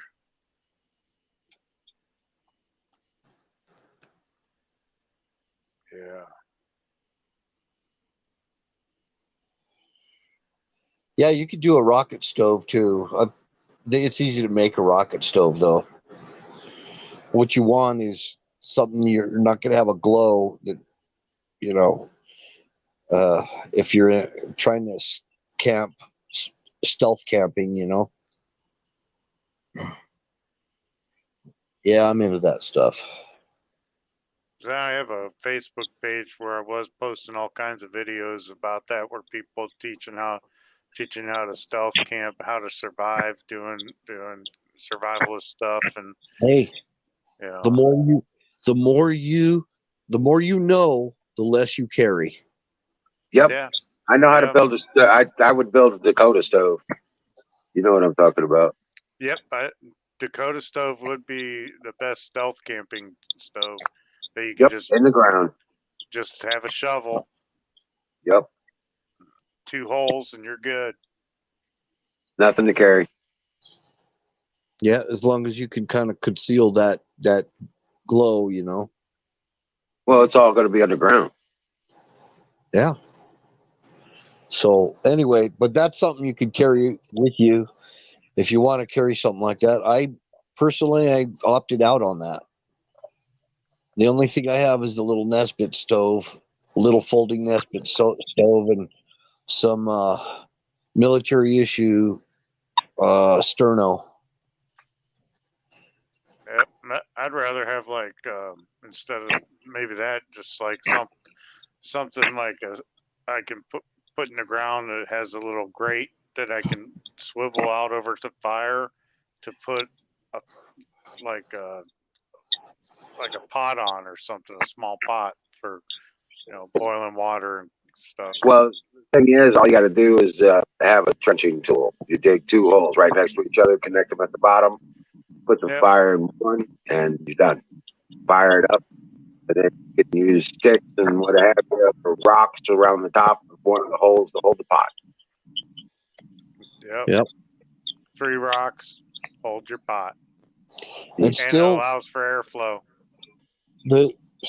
On the cheap, one of the best backpacks for rucking or whatever, in my opinion, still to this day, because it's on the cheap for one, but it's so multi-use, is a good old Alice pack system where you got your frame and then you've got that shelf on the bottom, and you can haul a lot on there. You take your pack off the frame and use it to haul a water can or a gasoline can or a radio or anything. Yep. Ammo cans. Just get an Alice pack and frame. There's guys currently in the military right now that don't like the new system. They like the Alice better. I think I saw somebody using an ammo can as like to make a fire in or something. I don't know. I've watched so many videos. I don't know, but it seems like I saw somebody do that. Oh, to make a stove? Yeah. Yeah, you could do that. Definitely. Get the 50 cal ammo can. They're about $20. But you got to there's a rubber seal on it. You got to take that out. I got one sitting here right by my foot. I actually stubbed my toe on it like 5 times today. Oh, well, yeah, they could be used for a lot of different things. You cannot have enough ammo cans.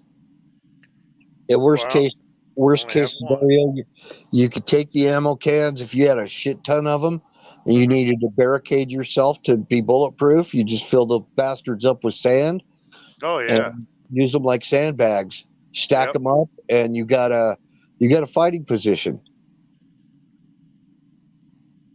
Yeah. Yeah, they're a lot more durable and easier to carry than a sandbag. Hey, I Don. remember Don filling Kingside, sandbags in basic. Yeah. Oh, I filled my share of sandbags.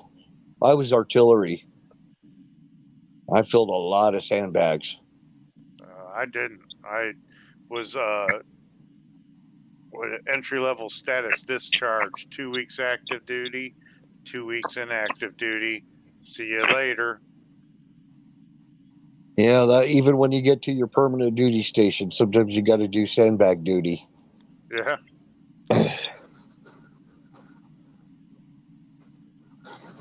Yeah. They did. They gave us sandbag duty and basic training if we didn't go to church. So, I gave that up real quick. I started going to church. I was like, Hey, Don teasing backstage. Sorry. Hey, what's happening, man? Dude, what, are you fucking sleep?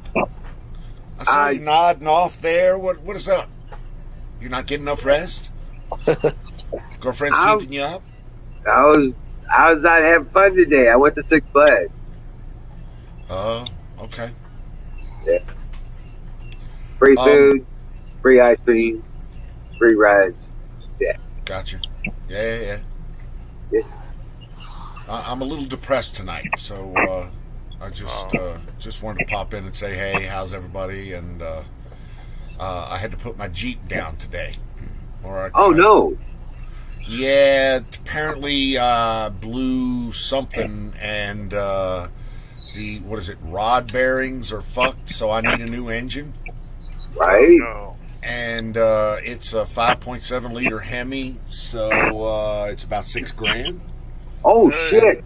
And about $3,000 to get it installed. So a little over $9,000 for a total nut. And I'm not going to put $9,000 into this Jeep. I'll go buy a new one before I do that. Right. Use this one for parts. Yeah, but dude, I just got it to where I wanted it. I know. I just put $1,000 worth of fucking new tires, new Toyo fucking. Well, buy yourself a plain Jane. Buy you a plain Jane with the big engine, and then move all the toys over. Yeah, I know. Wife said the same thing, but I'm still depressed over it.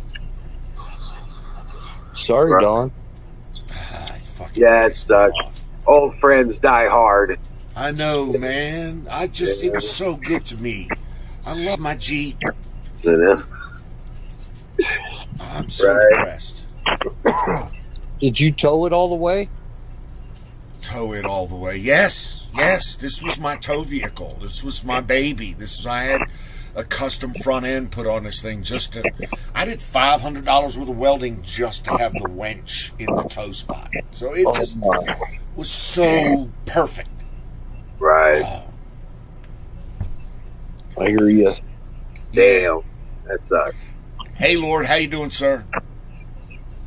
Well, you know what, Don? I'm sorry, what was that? I do have a Jeep Laredo. It's an 06. Supposedly it's got the 5.7 in it. Well, this was an 06 with the 5.7 in it. It was an Overland. This What is do you got, a the 4.7? The 4.7 in it?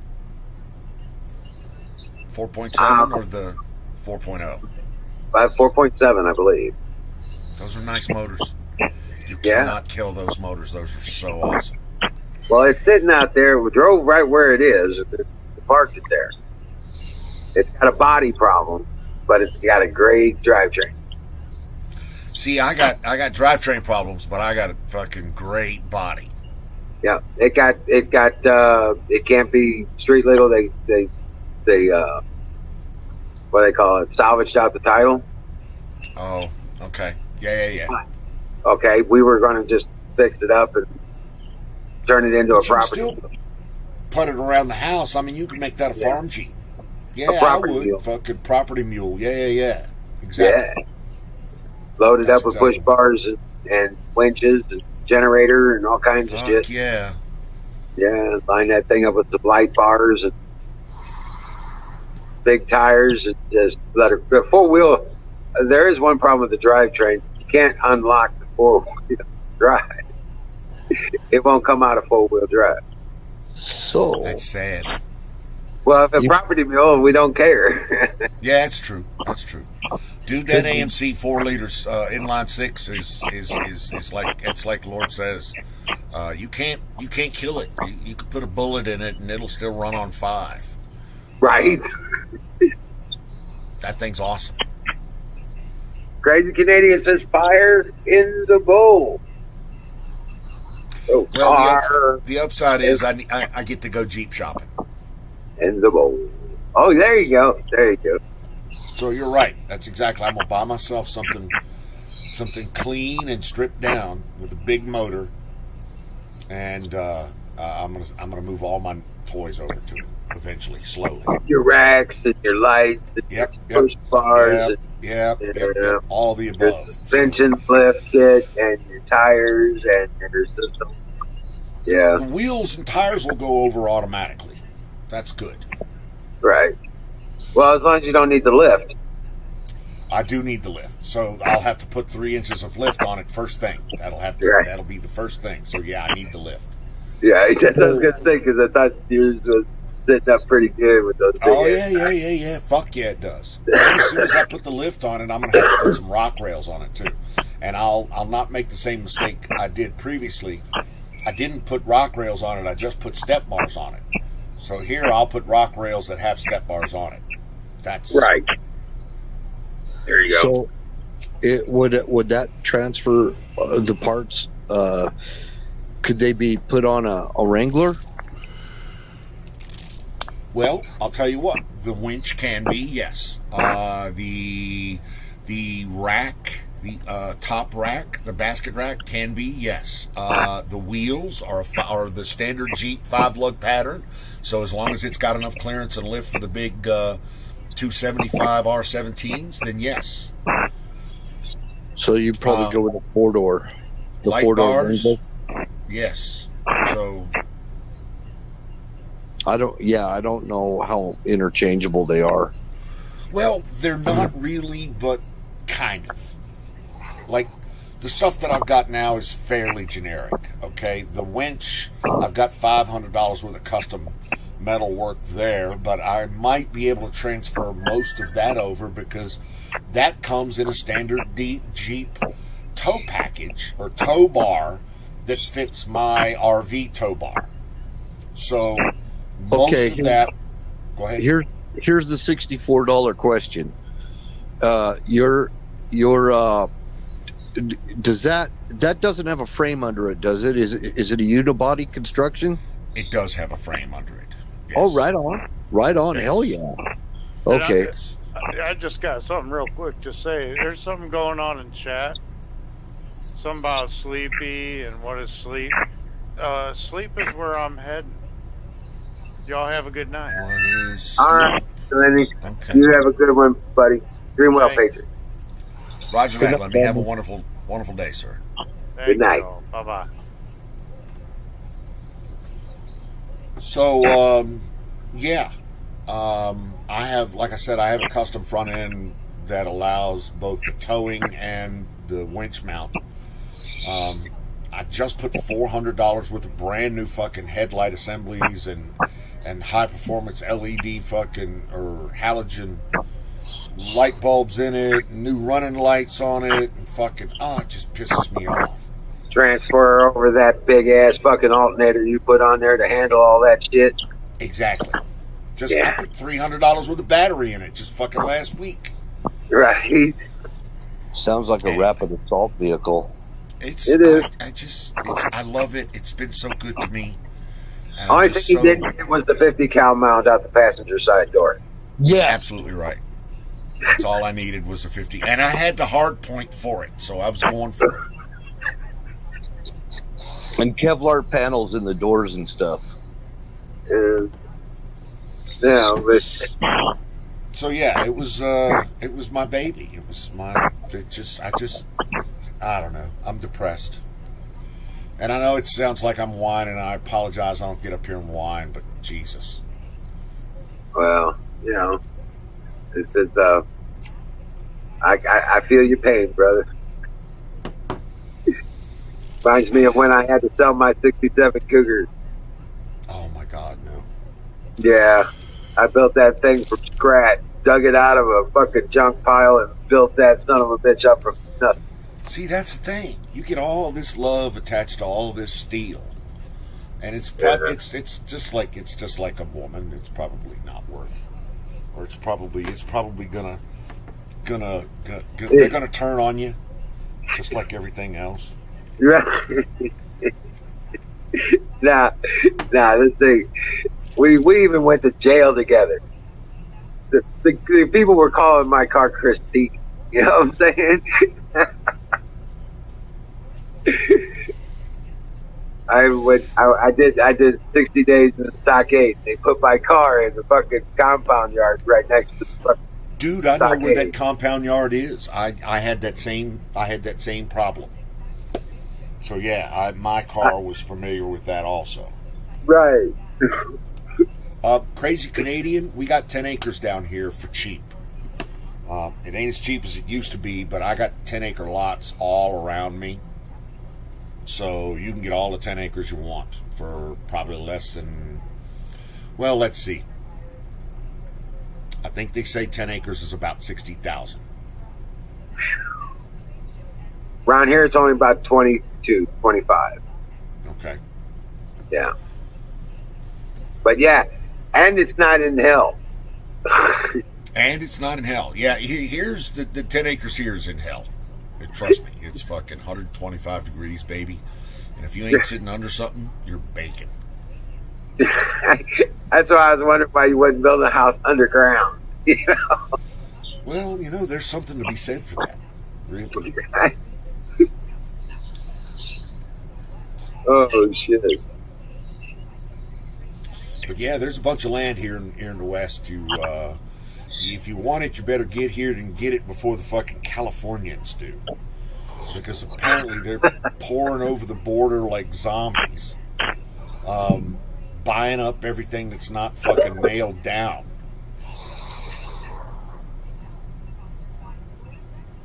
Yeah, they're all trying to get the hell out of California.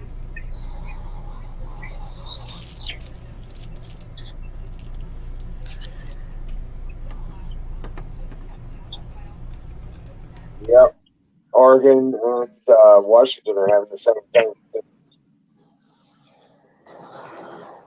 Well, you're definitely not going to have to deal with the flooding and all the rain and all that.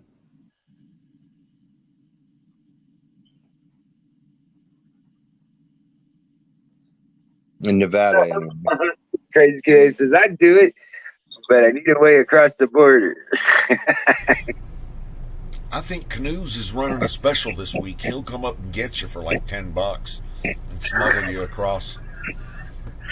Didn't he say something like that? Doesn't he run a special on that kind of shit? Yeah, especially with he's got a 2-person special. Yeah, he's a... Second one is $10. I don't know about the first one, but the second one I think is $10. Is $10 more? Okay, all right. Right. Canoes is secretly a coyote, so yeah, he does that shit up on the northern border. I know he's supposed to be up. I don't know why he's not up here. He's supposed to be off this thing. Really shoot it here. Well, the next couple of nights, it's my turn to take care of my mom.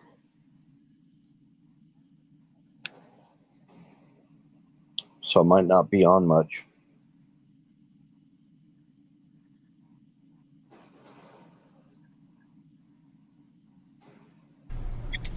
Need 2 45s. You mean 45 ACPs, like as in like 1911s?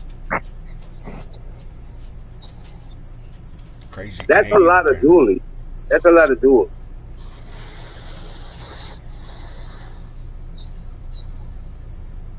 Also need 245s. What is that?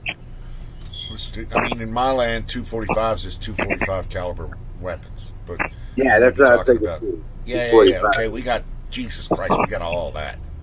I'd be like, that'd be my deagle. You know what? I've been eyeballing. I remember when you could get a Browning Hypo 1911 for about $800, and that was just the premium weapon. Well, the one I like is awful reasonable. The CZ75. The CZs are nice. The CZs are really nice. CZ75. It's got all the right motions, all the right actions, and all the right safety. And it's just ergonomically more comfortable. And it's got that. So I was looking at that. Yeah. I just got a Mini 14. I told you I was going to buy a Mini 14, right? Good. I bought a Mini 14. Nice. Glad- Nice. That was nice. Yeah. I'm looking at a Mossberg 590. 590? Yeah, 590. Oh, really? Yeah, shotgun. I need one. I got plenty of 223. Now I need a shotgun or two. Home defense kind of thing. You know what I'm saying? Right. I like the I'd like one to hold. Go ahead. I said I like the Remington 870 better. 870s are nice. They really are. I just like them better. I mean, I like the action. Oh yeah, and the big thing on the 870 is the where the safety is. I like the safety better on the 870 than I do on the 590 Okay. because I don't have to reach my hand around and try and freaking get it off safe. I already had a Mossberg 500, and I haven't seen one like it since. I mean, I don't know. I like my Remington Model 11. That some of it is sweet. the ultimate. 51 acres for 45,000. Where's it located? I'm sorry, I didn't mean to interrupt, gentlemen. Crazy Canadians found 51 acres for 45,000 Canadian, which is like $16 US.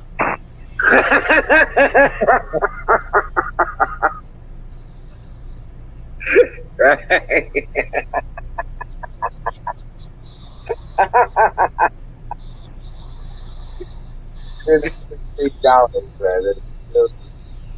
I make that joke with my wife all the time. She's Canadian. I know. That's what kicked me off. She'll read something off in Canadian, and she said, "And that's how much US, Chuck?" I'm like, $5.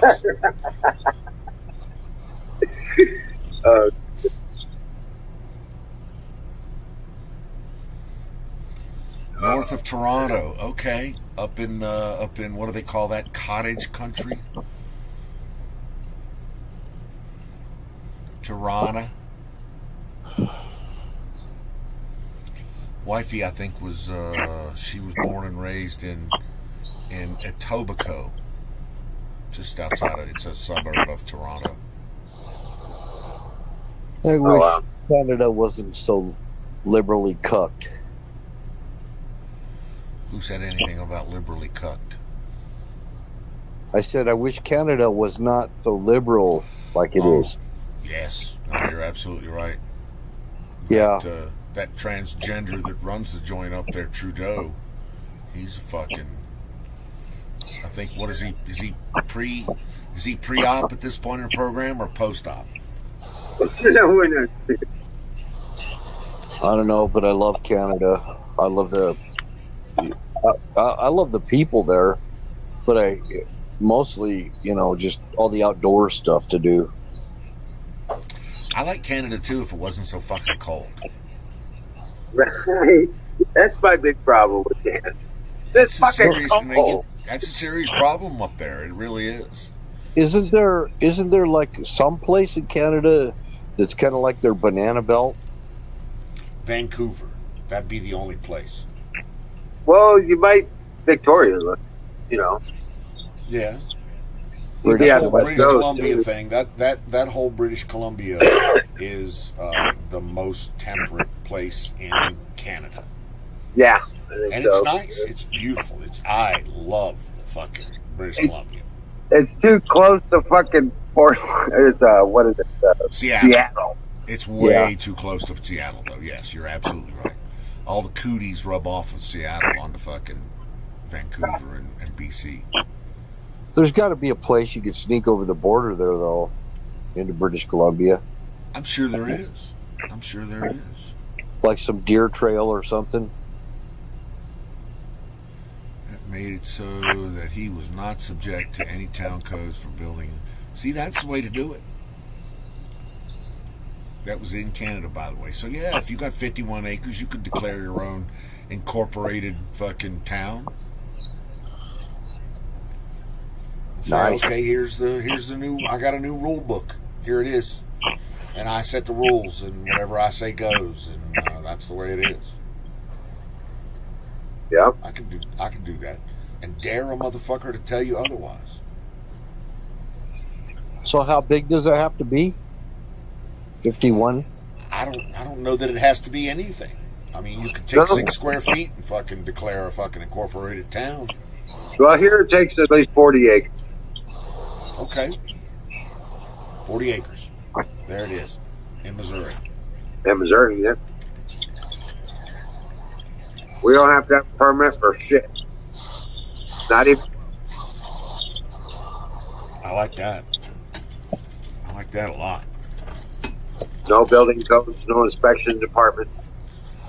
I was lucky enough to find out that we don't have any building permits here. No building in there. I am having a set of inspections done. Go ahead. There's no building permits required, so they Right. ain't got to pull shit.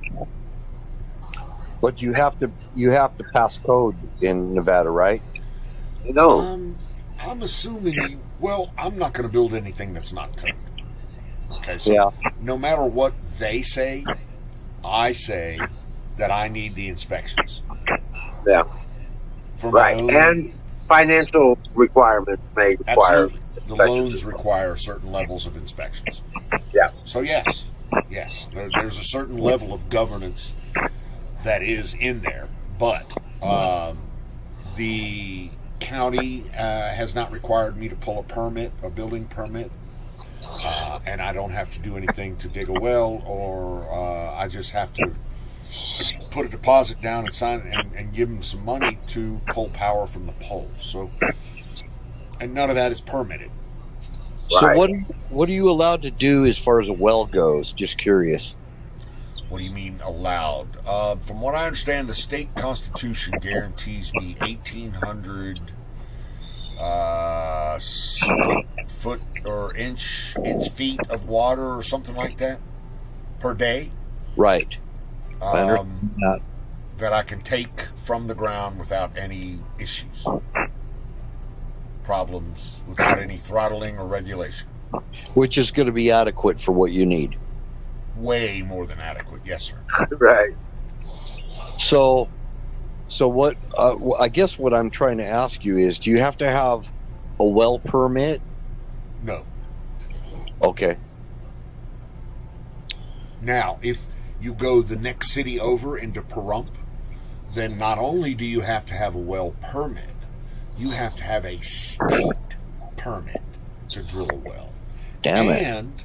And you have to pay the state the equivalent of 2 foot acres of water rights, or I believe on the open market that's about $8,000 per foot. So it's about $16,000 just for the shit. permission to get a permit to drill a well. So you're not in Pahrump itself. Correct. I'm out in Amagosa Valley. Okay. There you go. It's about 40 miles north of Pahrump. Okay.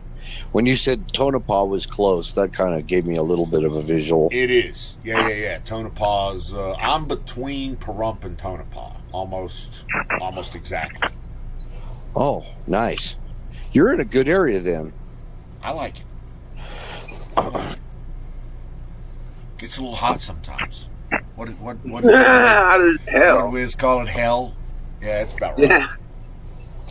So how long does it take you to drive into Pahrump or Tonopah? I can drive into Beatty, and it's 15 minutes. I can drive into Pahrump, and it's 42 minutes. Oh, okay. So Tonopah is closer. Yes. That's nice. Yes. Tonopah is a better town than Pahrump anyway. I couldn't agree with you more. Couldn't agree with you more. You probably got everything you need right there in Tonopah. You got a certain kind of white trash that lives in Pahrump. Yeah, I actually know somebody. The guy who trained me when I was driving a truck, my first trainer, he lived in Pahrump. I actually went to his house. I got stuck at a freaking hotel there and started smoking again. 1-bedroom apartment from a 3-bedroom house, dude. That's gotta suck. But I know about Toronto because, oh, I'm sorry, he lost everything, got sick.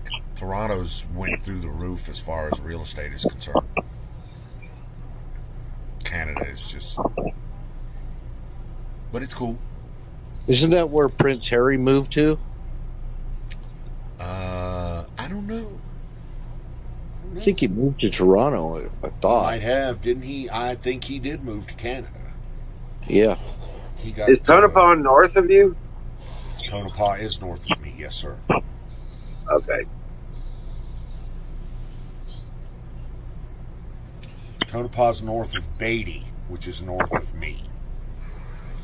Like I said, if you go to Google Maps and you type in Amargosa Valley, Nevada, Gotcha.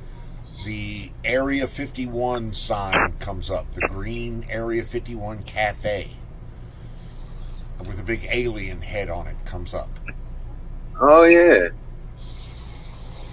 British Columbia is where Prince Harry went. British Crazy. Columbia, so yeah, he's on the other end of Canada. Okay, yep. All the reason not to want to go there. Yeah, you know what? He's kind of cucked, but you know that raving witch that he married is dude. It's his own fault. He let his fucking little head do the thinking. That's what happens when you let the little head do the thinking.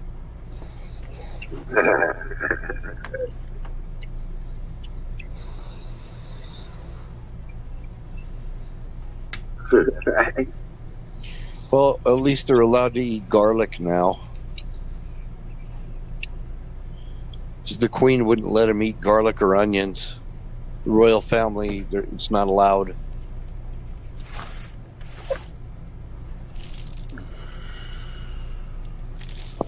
Yeah, well, That really is nothing but a big ass pile of sand. Yeah. Wow. Not too far from the California border, actually. No. I am 28 miles from the California border, which is where that new dispensary I was telling you about is located. Oh. You're actually close to Utah, too. I am close to Utah. We were just up your way the other day. We told you about that, yeah.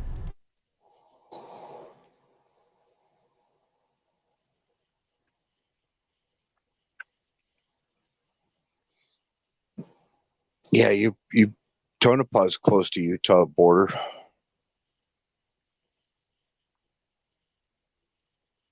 Death Valley National Park. Like I said, he's next door to hell. Oh my God. What's the temperatures out there like that right now? Don?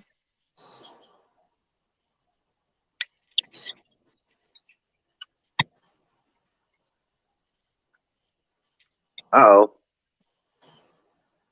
Oh, the queen wants you back? Holy crap. Sorry about that. I was on mute. Temperatures out there now, it's 88 right now. It's not bad. Got up to 105 today. It was kind of hot, but not oven-like hot. This morning was actually really, really nice. It was about 72 degrees. I was up early, and kind of before the sun comes up, and it was beautiful. Took the dogs out, brought my coffee out, just sat outside, enjoyed the cool breeze. Really nice. Hey, Colonel Shaw. Colonel Shaw in the house. Salute. Colonel Shaw, salute.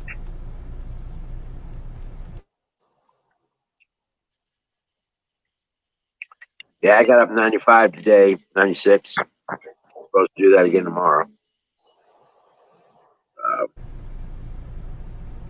Yeah, you guys got a heat wave, but it is August, so I mean you're due. This is what your August does. And I'm grateful. It's not 100. Yeah, because right. we have 100-degree days here. Exactly. Stretches like that. Yeah, it was 100 here. We haven't broke 100 yet this year, so I'm grateful for being sure. We've had 24 days of 100 degrees plus.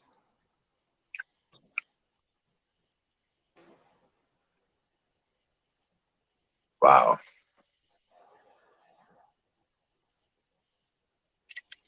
But yeah, I can deal with the heat a whole lot better than I can deal with the cold, though. I'm saying. Yeah. I can't manage the cold.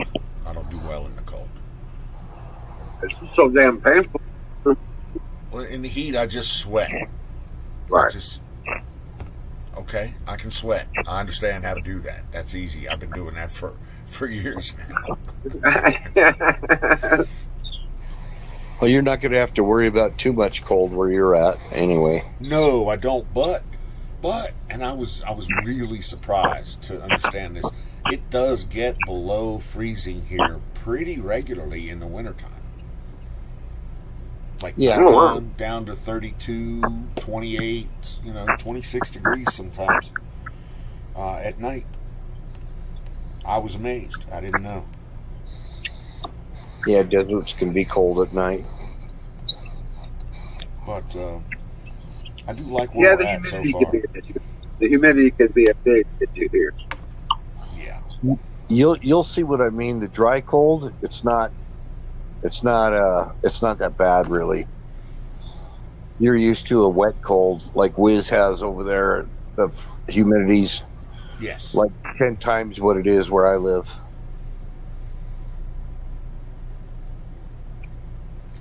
So, Colonel, your summer is cool and wet. I would have thought your winter would be cool, cold, and wet. Your summer, I thought, would be kind of dry and sunny, or at least you'd get a couple of days of sunshine there, don't you? He is on the northern coast. It's true. It is true. He lives up. It is up in the northern Atlantic. Fucking, it's cold. Yeah, only like 2 or 3 months worth of decent temperatures. And he probably only gets 2 or 3 days of actual sunlight up there. But I do have a fond memory of the Netherlands, Enschede, in Amsterdam, Schiphol. I spent more than a couple of days at the Hilton there at Schiphol. So I got a fond. I have a positive weather memory of the Netherlands, I guess.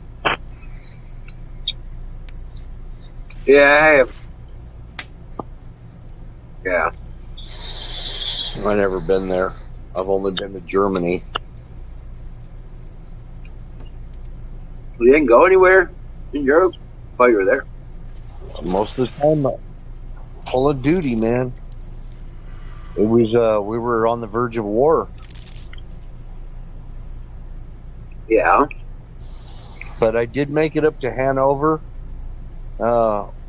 once, and I would go into Schweinfurt occasionally, and Berchtesgaden.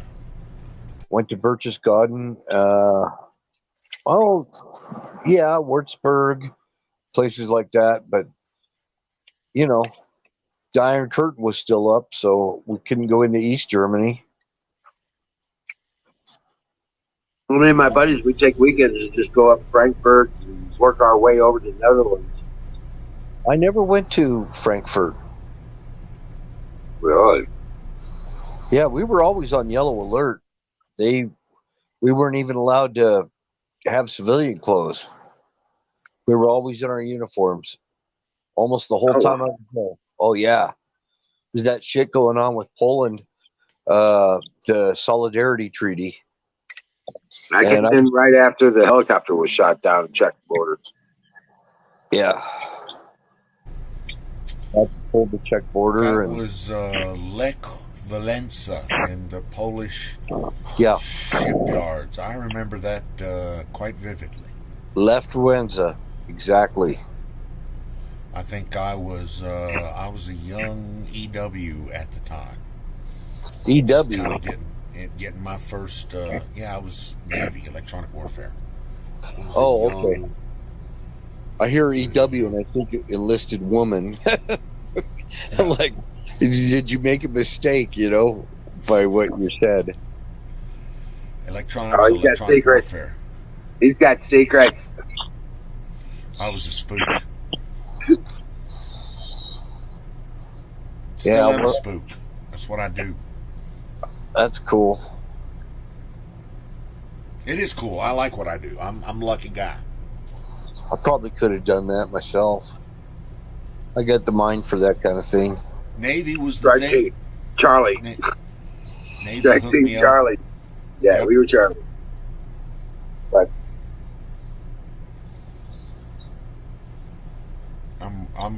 I actually am a member of the Old Crow Society, which is the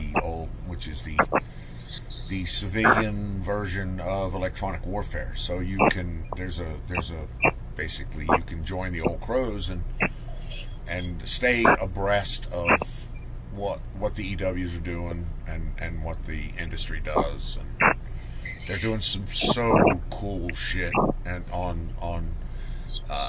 on aircraft carriers now, and using advanced electronic arrays. They just and I mean just as in like last month, fielded some new shit on some new carriers that just left San Diego to test some new shit in the 7th Fleet over in the South China Sea. So I was watching that. That's some really cool shit. Cutting, bleeding edge. DEW. Yep. Yep. I've been on the USS Enterprise, the aircraft carrier. Big boat. Yep, there's a big boat. I've been there too. I went on that, took a tour of it, and then I went on a submarine, the USS Salmon. Okay. It was a diesel sub,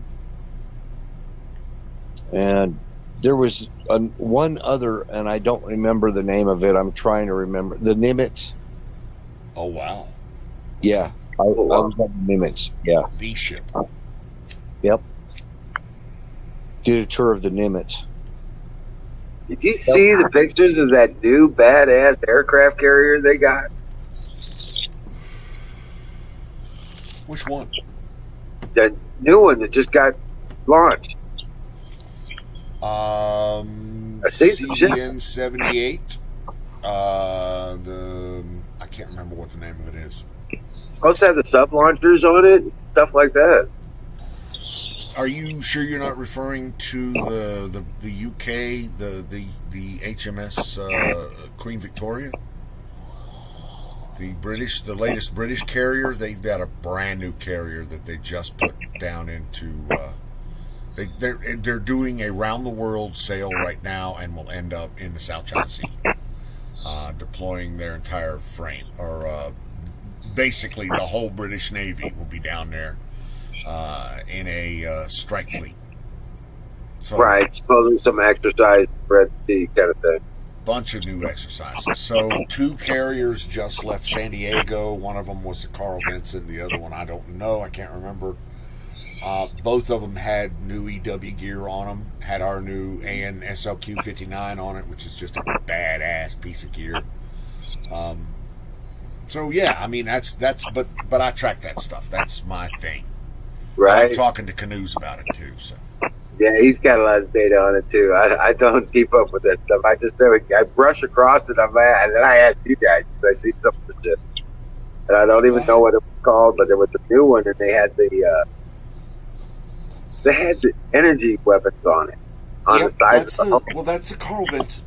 Carl Vinson just pulled out of San Diego, and it's been in the yard for the last 12 months, and it's got a complete refit of both secondary weapons, platforms, electronic platforms, new radar suites, new self-defense, Sea-Wiz, and rolling airframe missiles. So does it have the kinetic launcher on it? Yes, it does. Yeah, It's got the that rail electronic rail gun for a fucking jet launcher. Yeah, that's pretty much exactly what it is. Yeah. Wow. The thing is, though, for them to have enough energy to run that thing, they need 8 fucking nuclear reactors on that thing. Is that the new stealth ship, the Carl Vinson?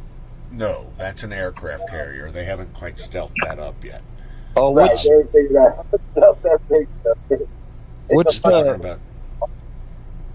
name of the P1000 Zoomwalt? the Zumwalt? It's got the weird shape to it. Yeah. Very stealthy. Yes. I wonder if they're letting public do a tour on that. They decommissioned those. They're not gonna. They had 2 prototypes, and I think one will stay in service. The second will not, and they're not going to build any more of those of that frame or series. Yeah, I heard there was some kind of engineering problem or something with those ships. Well, they had more than a couple of engineering problems with it, but they were also able to understand better how radar reflection works on vessels. Some of the big problems that they had with the Zoomwalt was the guns that they had installed. They had installed these long-range, super rocket-propelled 5-inch 54 caliber grenade or weapons that would, put this projectile 100, quote unquote, 100 miles out. Well, that never materialized.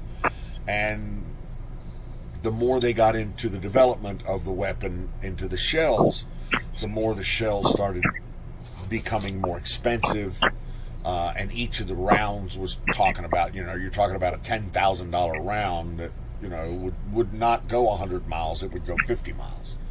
So those types of things were part and parcel of the problems with the Zoomwalt. Okay. But they learned a lot from it, and they'll probably scrap the guns. They'll probably move more towards, and that's kind of why the rail guns have kind of went the way of the dodo bird, because they've been able to get such progress on energy weapons, on lasers, basically. And microwave. Go ahead. And microwave. And microwave, exactly. And so the kinetic has been swapped out for the non-kinetic, basically. So they're DEW weapons. They're directed energy weapons. Bingo. Yep. Yes, sir. Yep. Wow. So they're pretty badass, actually. And they've got a lot of new directed energy weapons in the 7th Fleet in the South China Sea right now that have been prototyped and had rapid deployment done for them. So, hey, Puff's on. So they can zap stuff. They're zapping shit, exactly. Yeah, zap satellite.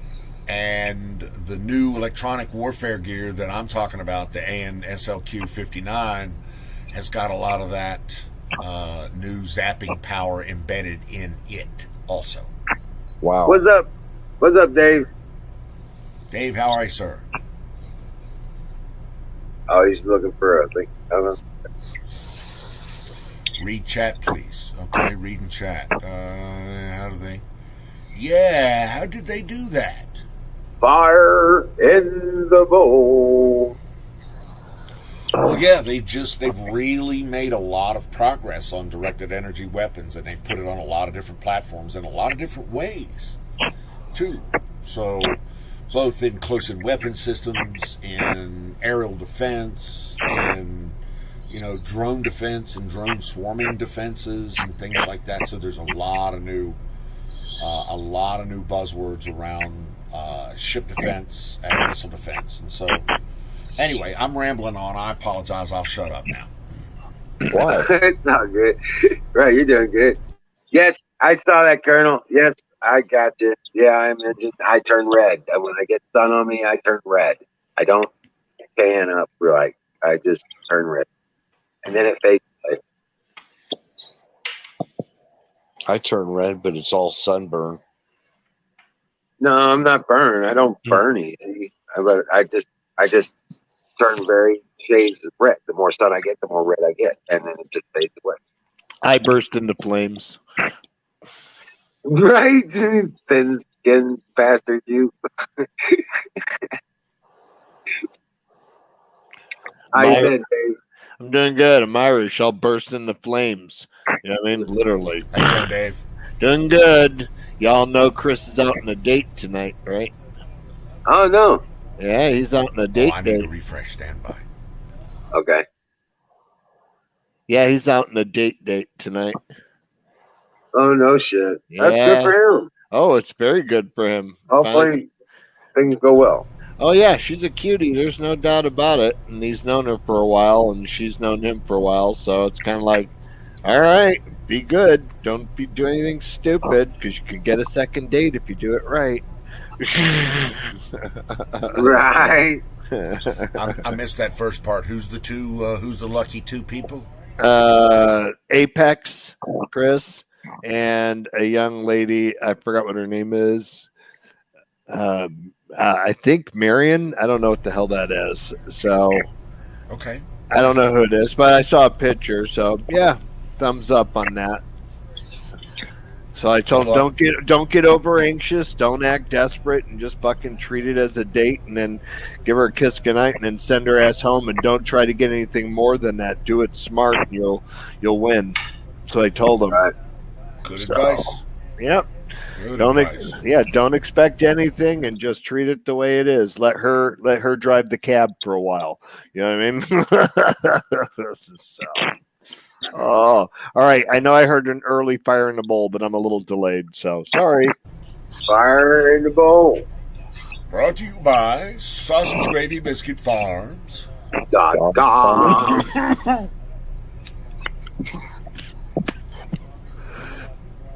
So yeah, I freckle. I just freckle and sunburn. I don't quite burst into flames, but I get stoned. Yeah. I'm getting blamed out too. It's almost my bedtime. When I get out in the sun, the bowl comes out and I get stoned. Right.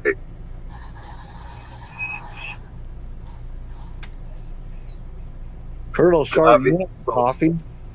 Yeah, coffee in the bowl. He's starting this day.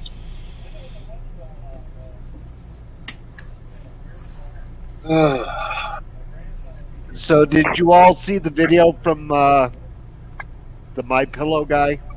I don't know if you've seen it. Yeah. I've seen some of it. Yeah. Yeah, pretty intense video. Them talking about everything. It reveals a lot. Well, yeah, it makes sense. Duh. Been screaming at since last year or so, but you know, I'm an idiot according to everybody. Sky's falling. It's like, yeah, you tell me when you've lived in a communist, well, basically a communist socialist state for 10 years of your life called East and West Germany. You tell me what it's like.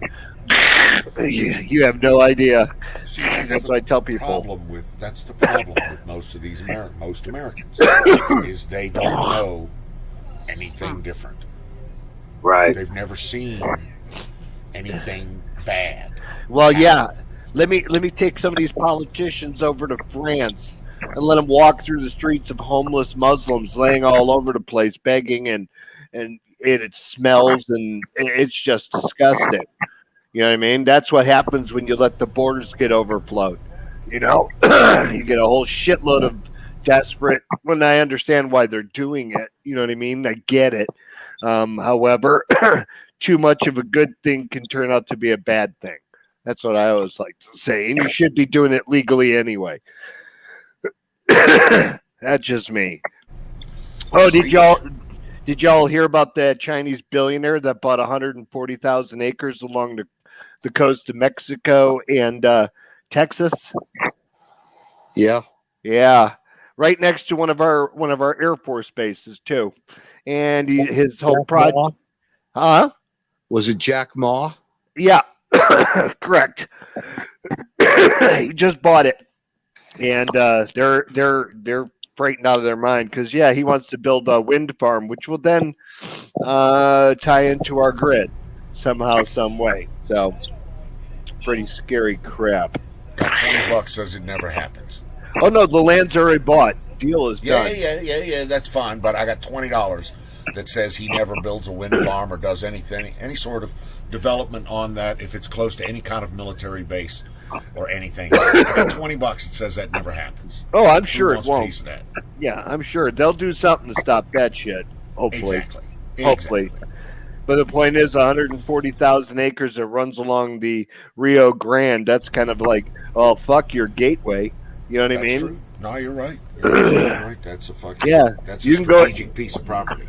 Yeah, you can go ahead and shut down the border all you want, but I'm going to let them through my border. Right. You know, what are you going to do about it? It's pretty much what they're saying. I believe that our government can actually seize any property. Mm-hmm. I kind of disagree with that. They can do some national security shit. Right. But as far as seizing the property, they can lock it down in more ways than seizing it, but they can't take your property. The Constitution says that.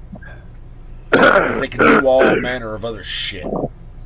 Right. To make it ugly on you. Well, that's like when somebody has a piece of property in the city of whatever, wants to run something through it. If you don't comply with them, they can use the eminent domain doctrine to override a lot of shit. It's hard to fight it too. They can, but the courts have been on the side of the landowner. Of the landowner in eminent domain situations. So yes, all those things are possible, and there is the practical. What can I say? The practical portions or the practical delivery of all of this shit in today's world. So yeah, you're right. But there are certain. I guess I just want to point out that there are still certain inalienable rights that we have within the Constitution, and that one of those is the government doesn't get to willy-nilly seize your property. Oh no, but you know what I'm more mad about is the idiot that sold it to him. Yeah, that's true. That's the guy that should be drug out back and shot. Yeah, or put in the bottom of the Colorado prison. The one, the real one that's in the mountain next to Cheyenne. So.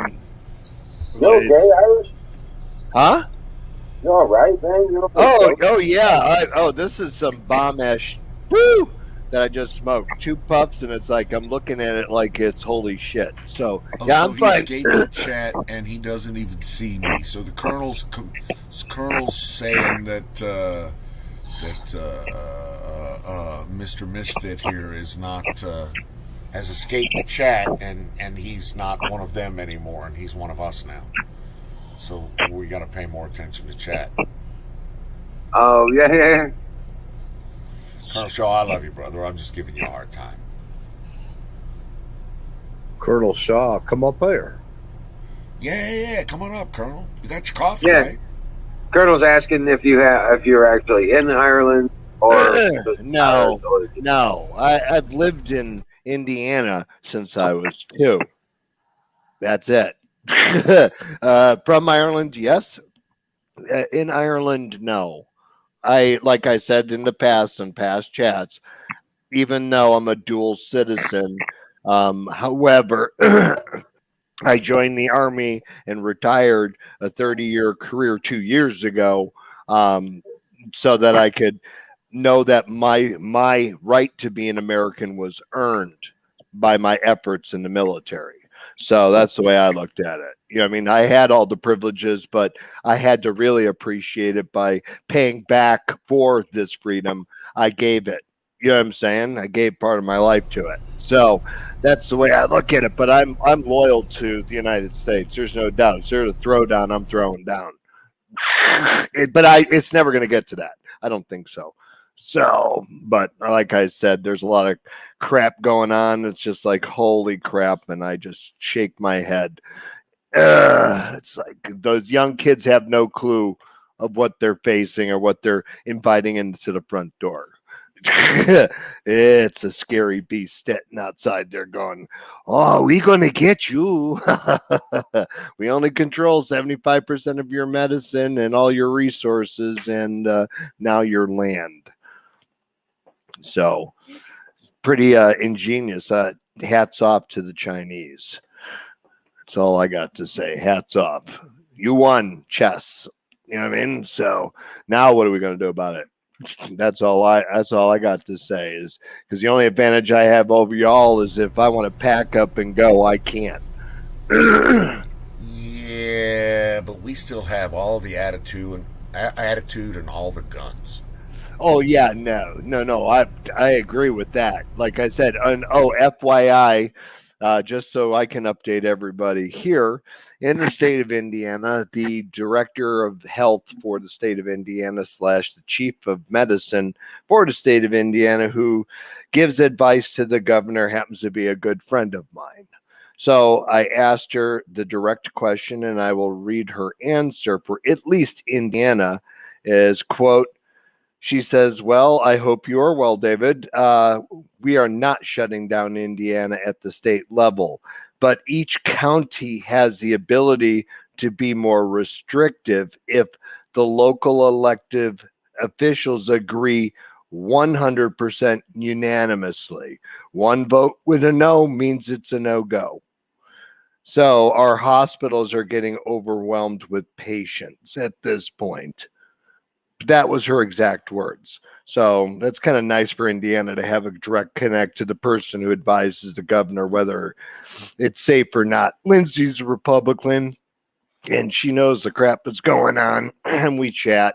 So I had to ask her the question. So because all my friends were asking, hey, are they going to shut down Indiana? Nope. Nope. Not going to follow it. It's not going to happen. Good luck with that. Good luck with that.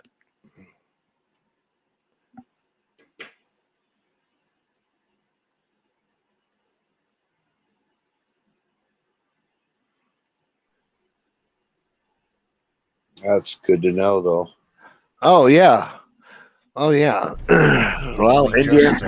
we just had our Democratic, liberal, communist fucking governor Cizak of the great state of Nevada come out and say that basically they're shutting down and remasking everything and going back into a kind of a lockdown.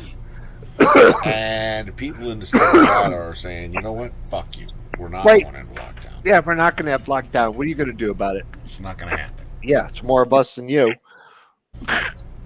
So while the casinos are requiring masks indoors and they have limited seating and limited this, that, and the other thing, I've never seen more people on the strip on Saturday night than I have this past week.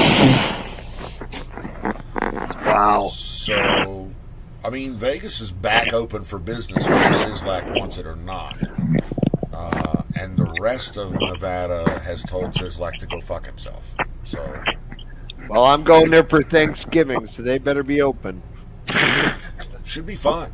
You should be fine. You know, we're all walking into places now without masks.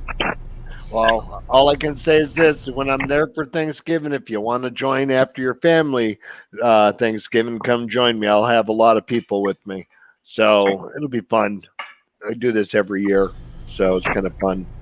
What can I ask? What this is? Or you just celebrate Thanksgiving in Vegas every year? Or, Yeah, that's what I do. That's cool. Yeah, That's very cool. Oh yeah, because most of my family's in Europe. So, and Ireland is on the fuck you level at this point. They told the World Health Organization and Minister of Health for the EU pretty much to go fuck yourself. Go fuck yourself. You got to fuck Right. yourself. Yeah, we're not fucking shutting down shite. Pretty much. That's how it went. Okay. Yeah, Well, good. I think there's a lot of that. Mhm. I've seen the pictures of Austria and France both basically saying to their governments, "Fuck you, we're not going to do it." Yeah, we're done. Yeah, this is stupid. And at of course, this the point. Eastern Europeans, the Polish, the Hungarians are all like, "You people are on crack. I don't know what the fuck you're talking about." Right. Yeah, it's hilarious. But that's good. My cousins over there told me, yeah, our president, she goes, our president told the other president of the friggin' WHO to go fuck himself. Pretty much. We're not doing it. And what are you going to do about it? That's not something you tell an Irishman. We have an official fire in the bowl, boys and girls. I am on that right now. Beep beep. Let me see if I can make that happen. Stand by.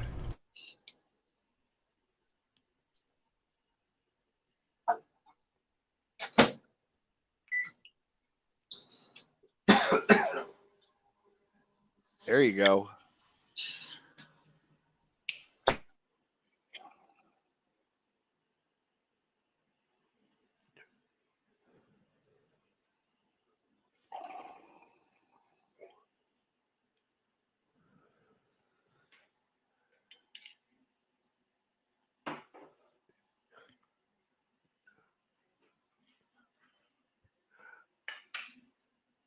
All right.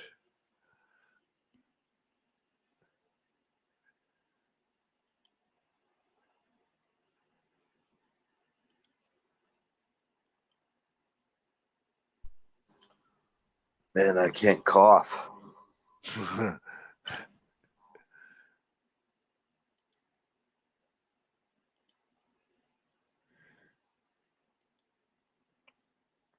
Oh, yeah.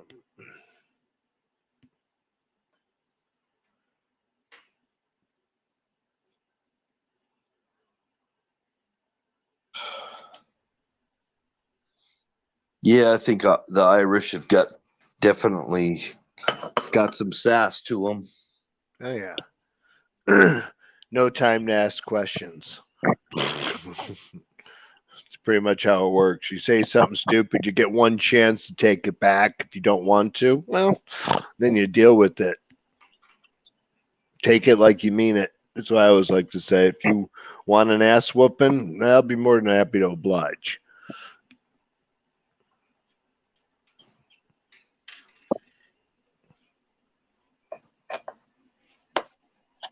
Yeah, I think a lot of Europe actually is going to be, but like Colonel Shaw said, Mhm. he said the Germans just go along with anything. Yeah. Yeah, it's because they've got that friggin' president. She's an idiot. Literally an idiot. Merkel. Yeah. Germans must have been drunk that day when they were voting.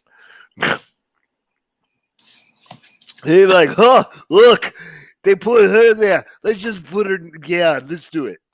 That's pretty much probably everybody. So we got Merkel and Markle. Mm-hmm. Markle's Harry's wife. Okay. Fuck them all. I liked Tucker Carlson's description of the Obama quote birthday party. It was hilarious, and the whole 9 yards. We were just laughing about it today. It's like, yeah, that's pretty much the way the world is working right now. So it's how do you stop them? Spreader event. Yeah, Super spreader event. Yep. yeah. From Sturgis, South Dakota, versus the Obama party, which was completely fine, and actually had twice as many people. I've seen. I'm watching the. I'm tracking Sturgis from a lot of different levels, from a lot of different viewpoints, angles, so to speak. And I'm seeing some of the liberal media, MSNBC, CNN, CBS, go out there and interview the riders and ask them what do they think about, are you vaccinated and why don't you have a mask on and why are you participating in this super spreader event? And the riders are telling these people to go fuck themselves. Yeah. And it's funny. It is really, really refreshing to watch, to be brutally honest. So anyway, just wanted to throw that out there. The mainstream media is trying to make Sturgis look really bad.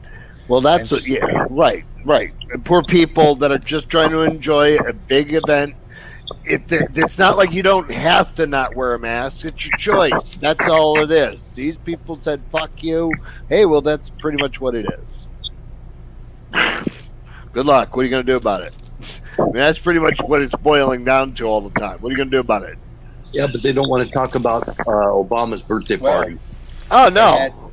At least 500,000 people there. That's what I mean. And they have direct confirmation and actual direct link of Obama asking the media to tone it down a bit. Who the fuck is he? He told them all not to air the video. Yeah. He said, "Don't air the video." Yeah. And so a bunch of people took the video down. They're all, none of them wearing masks. Right. None of them wearing masks. They're basically do as I say, not as I do. You're the peasant class. You know what I mean? And that's pretty much it. Thanks for making me a billionaire, dummies. Yeah, that Obama thing was kind of a smack in the face of everything. Yeah. That was bad PR, that's for sure. You're even making some of your Democratic constituents rethinking things. Well, the Antichrist will do what the Antichrist will do. Excuse me. The Prince of Darkness will do what he's going to do. Yep. He comes as the lamb. 75% of the people that are infected with the new version are actually vaxxed.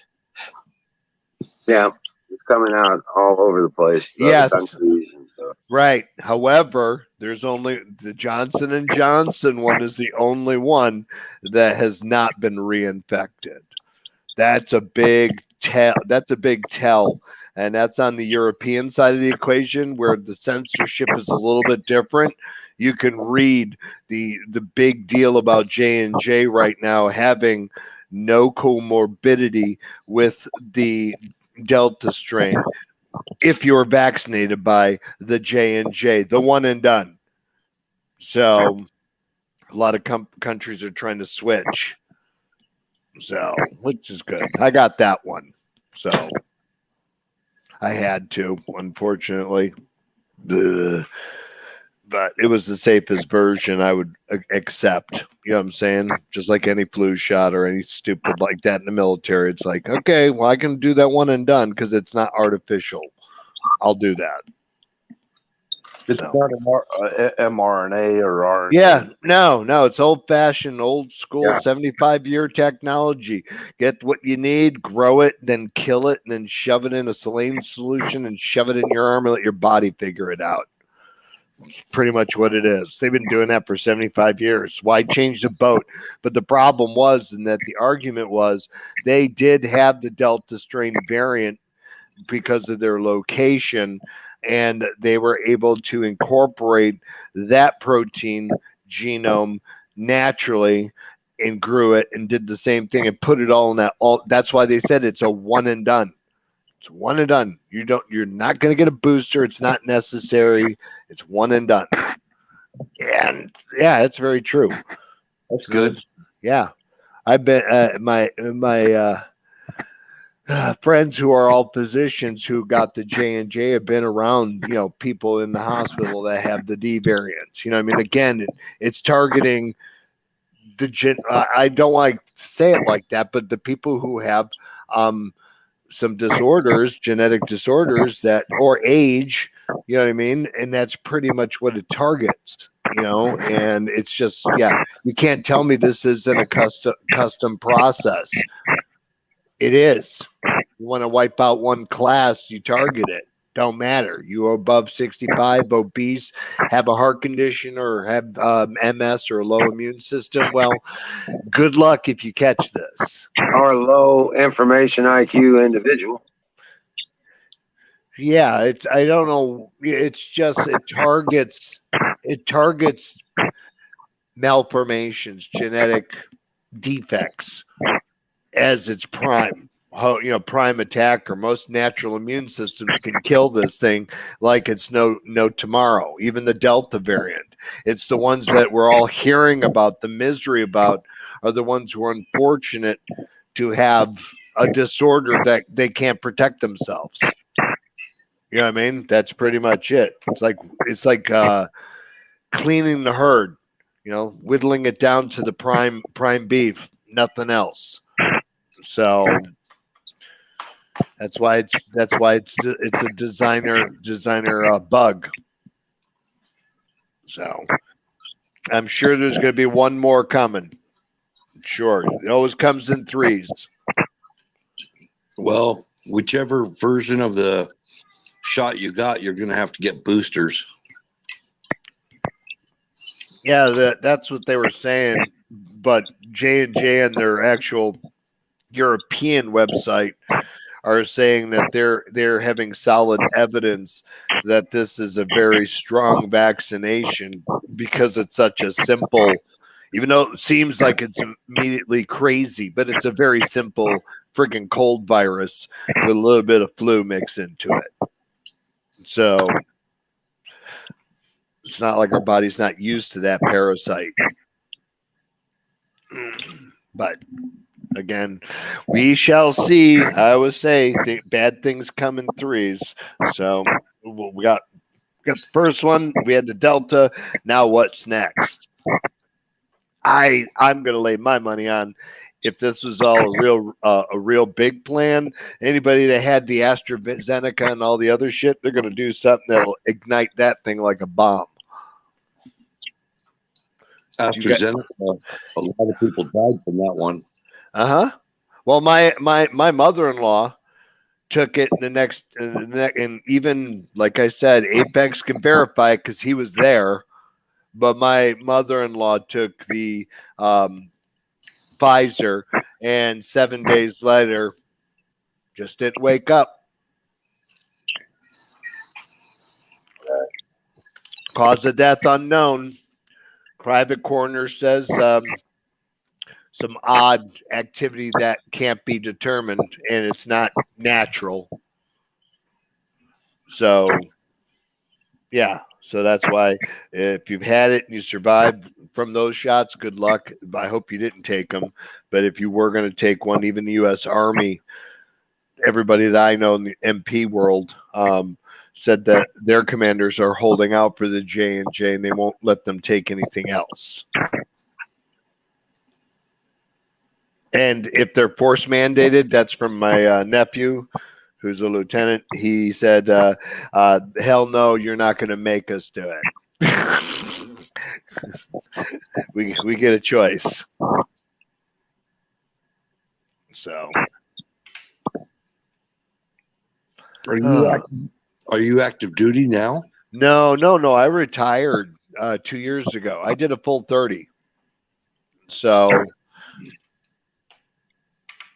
I retired lieutenant colonel. Oh, right on. I went in the Army as a private. Yeah. And I worked my way up that little political food chain and working for various other organizations and running a company and, doing shit for everybody for my company, because it's mostly government contracts. You gotta lay in bed with the beast in order to be able to see what he's doing if he moves. What was your primary MOS? 95 Bravo. I don't know what that is. It's a military police officer, intelligence division.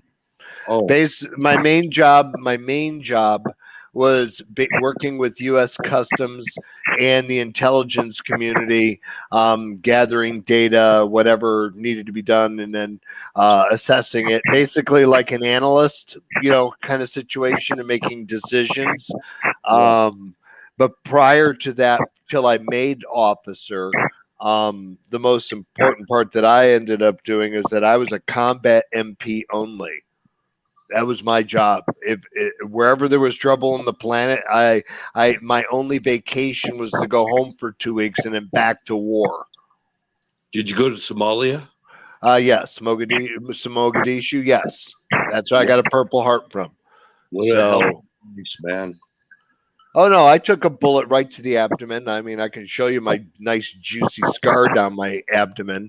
I lost my stomach in the process. Literally, I had to be reworked. And so that's interesting. My wife, a physician at the VA, when she got clearance to look at my charts, she was like, holy shit. I'm like, yeah, I've been shot quite a few times, in the line of duty.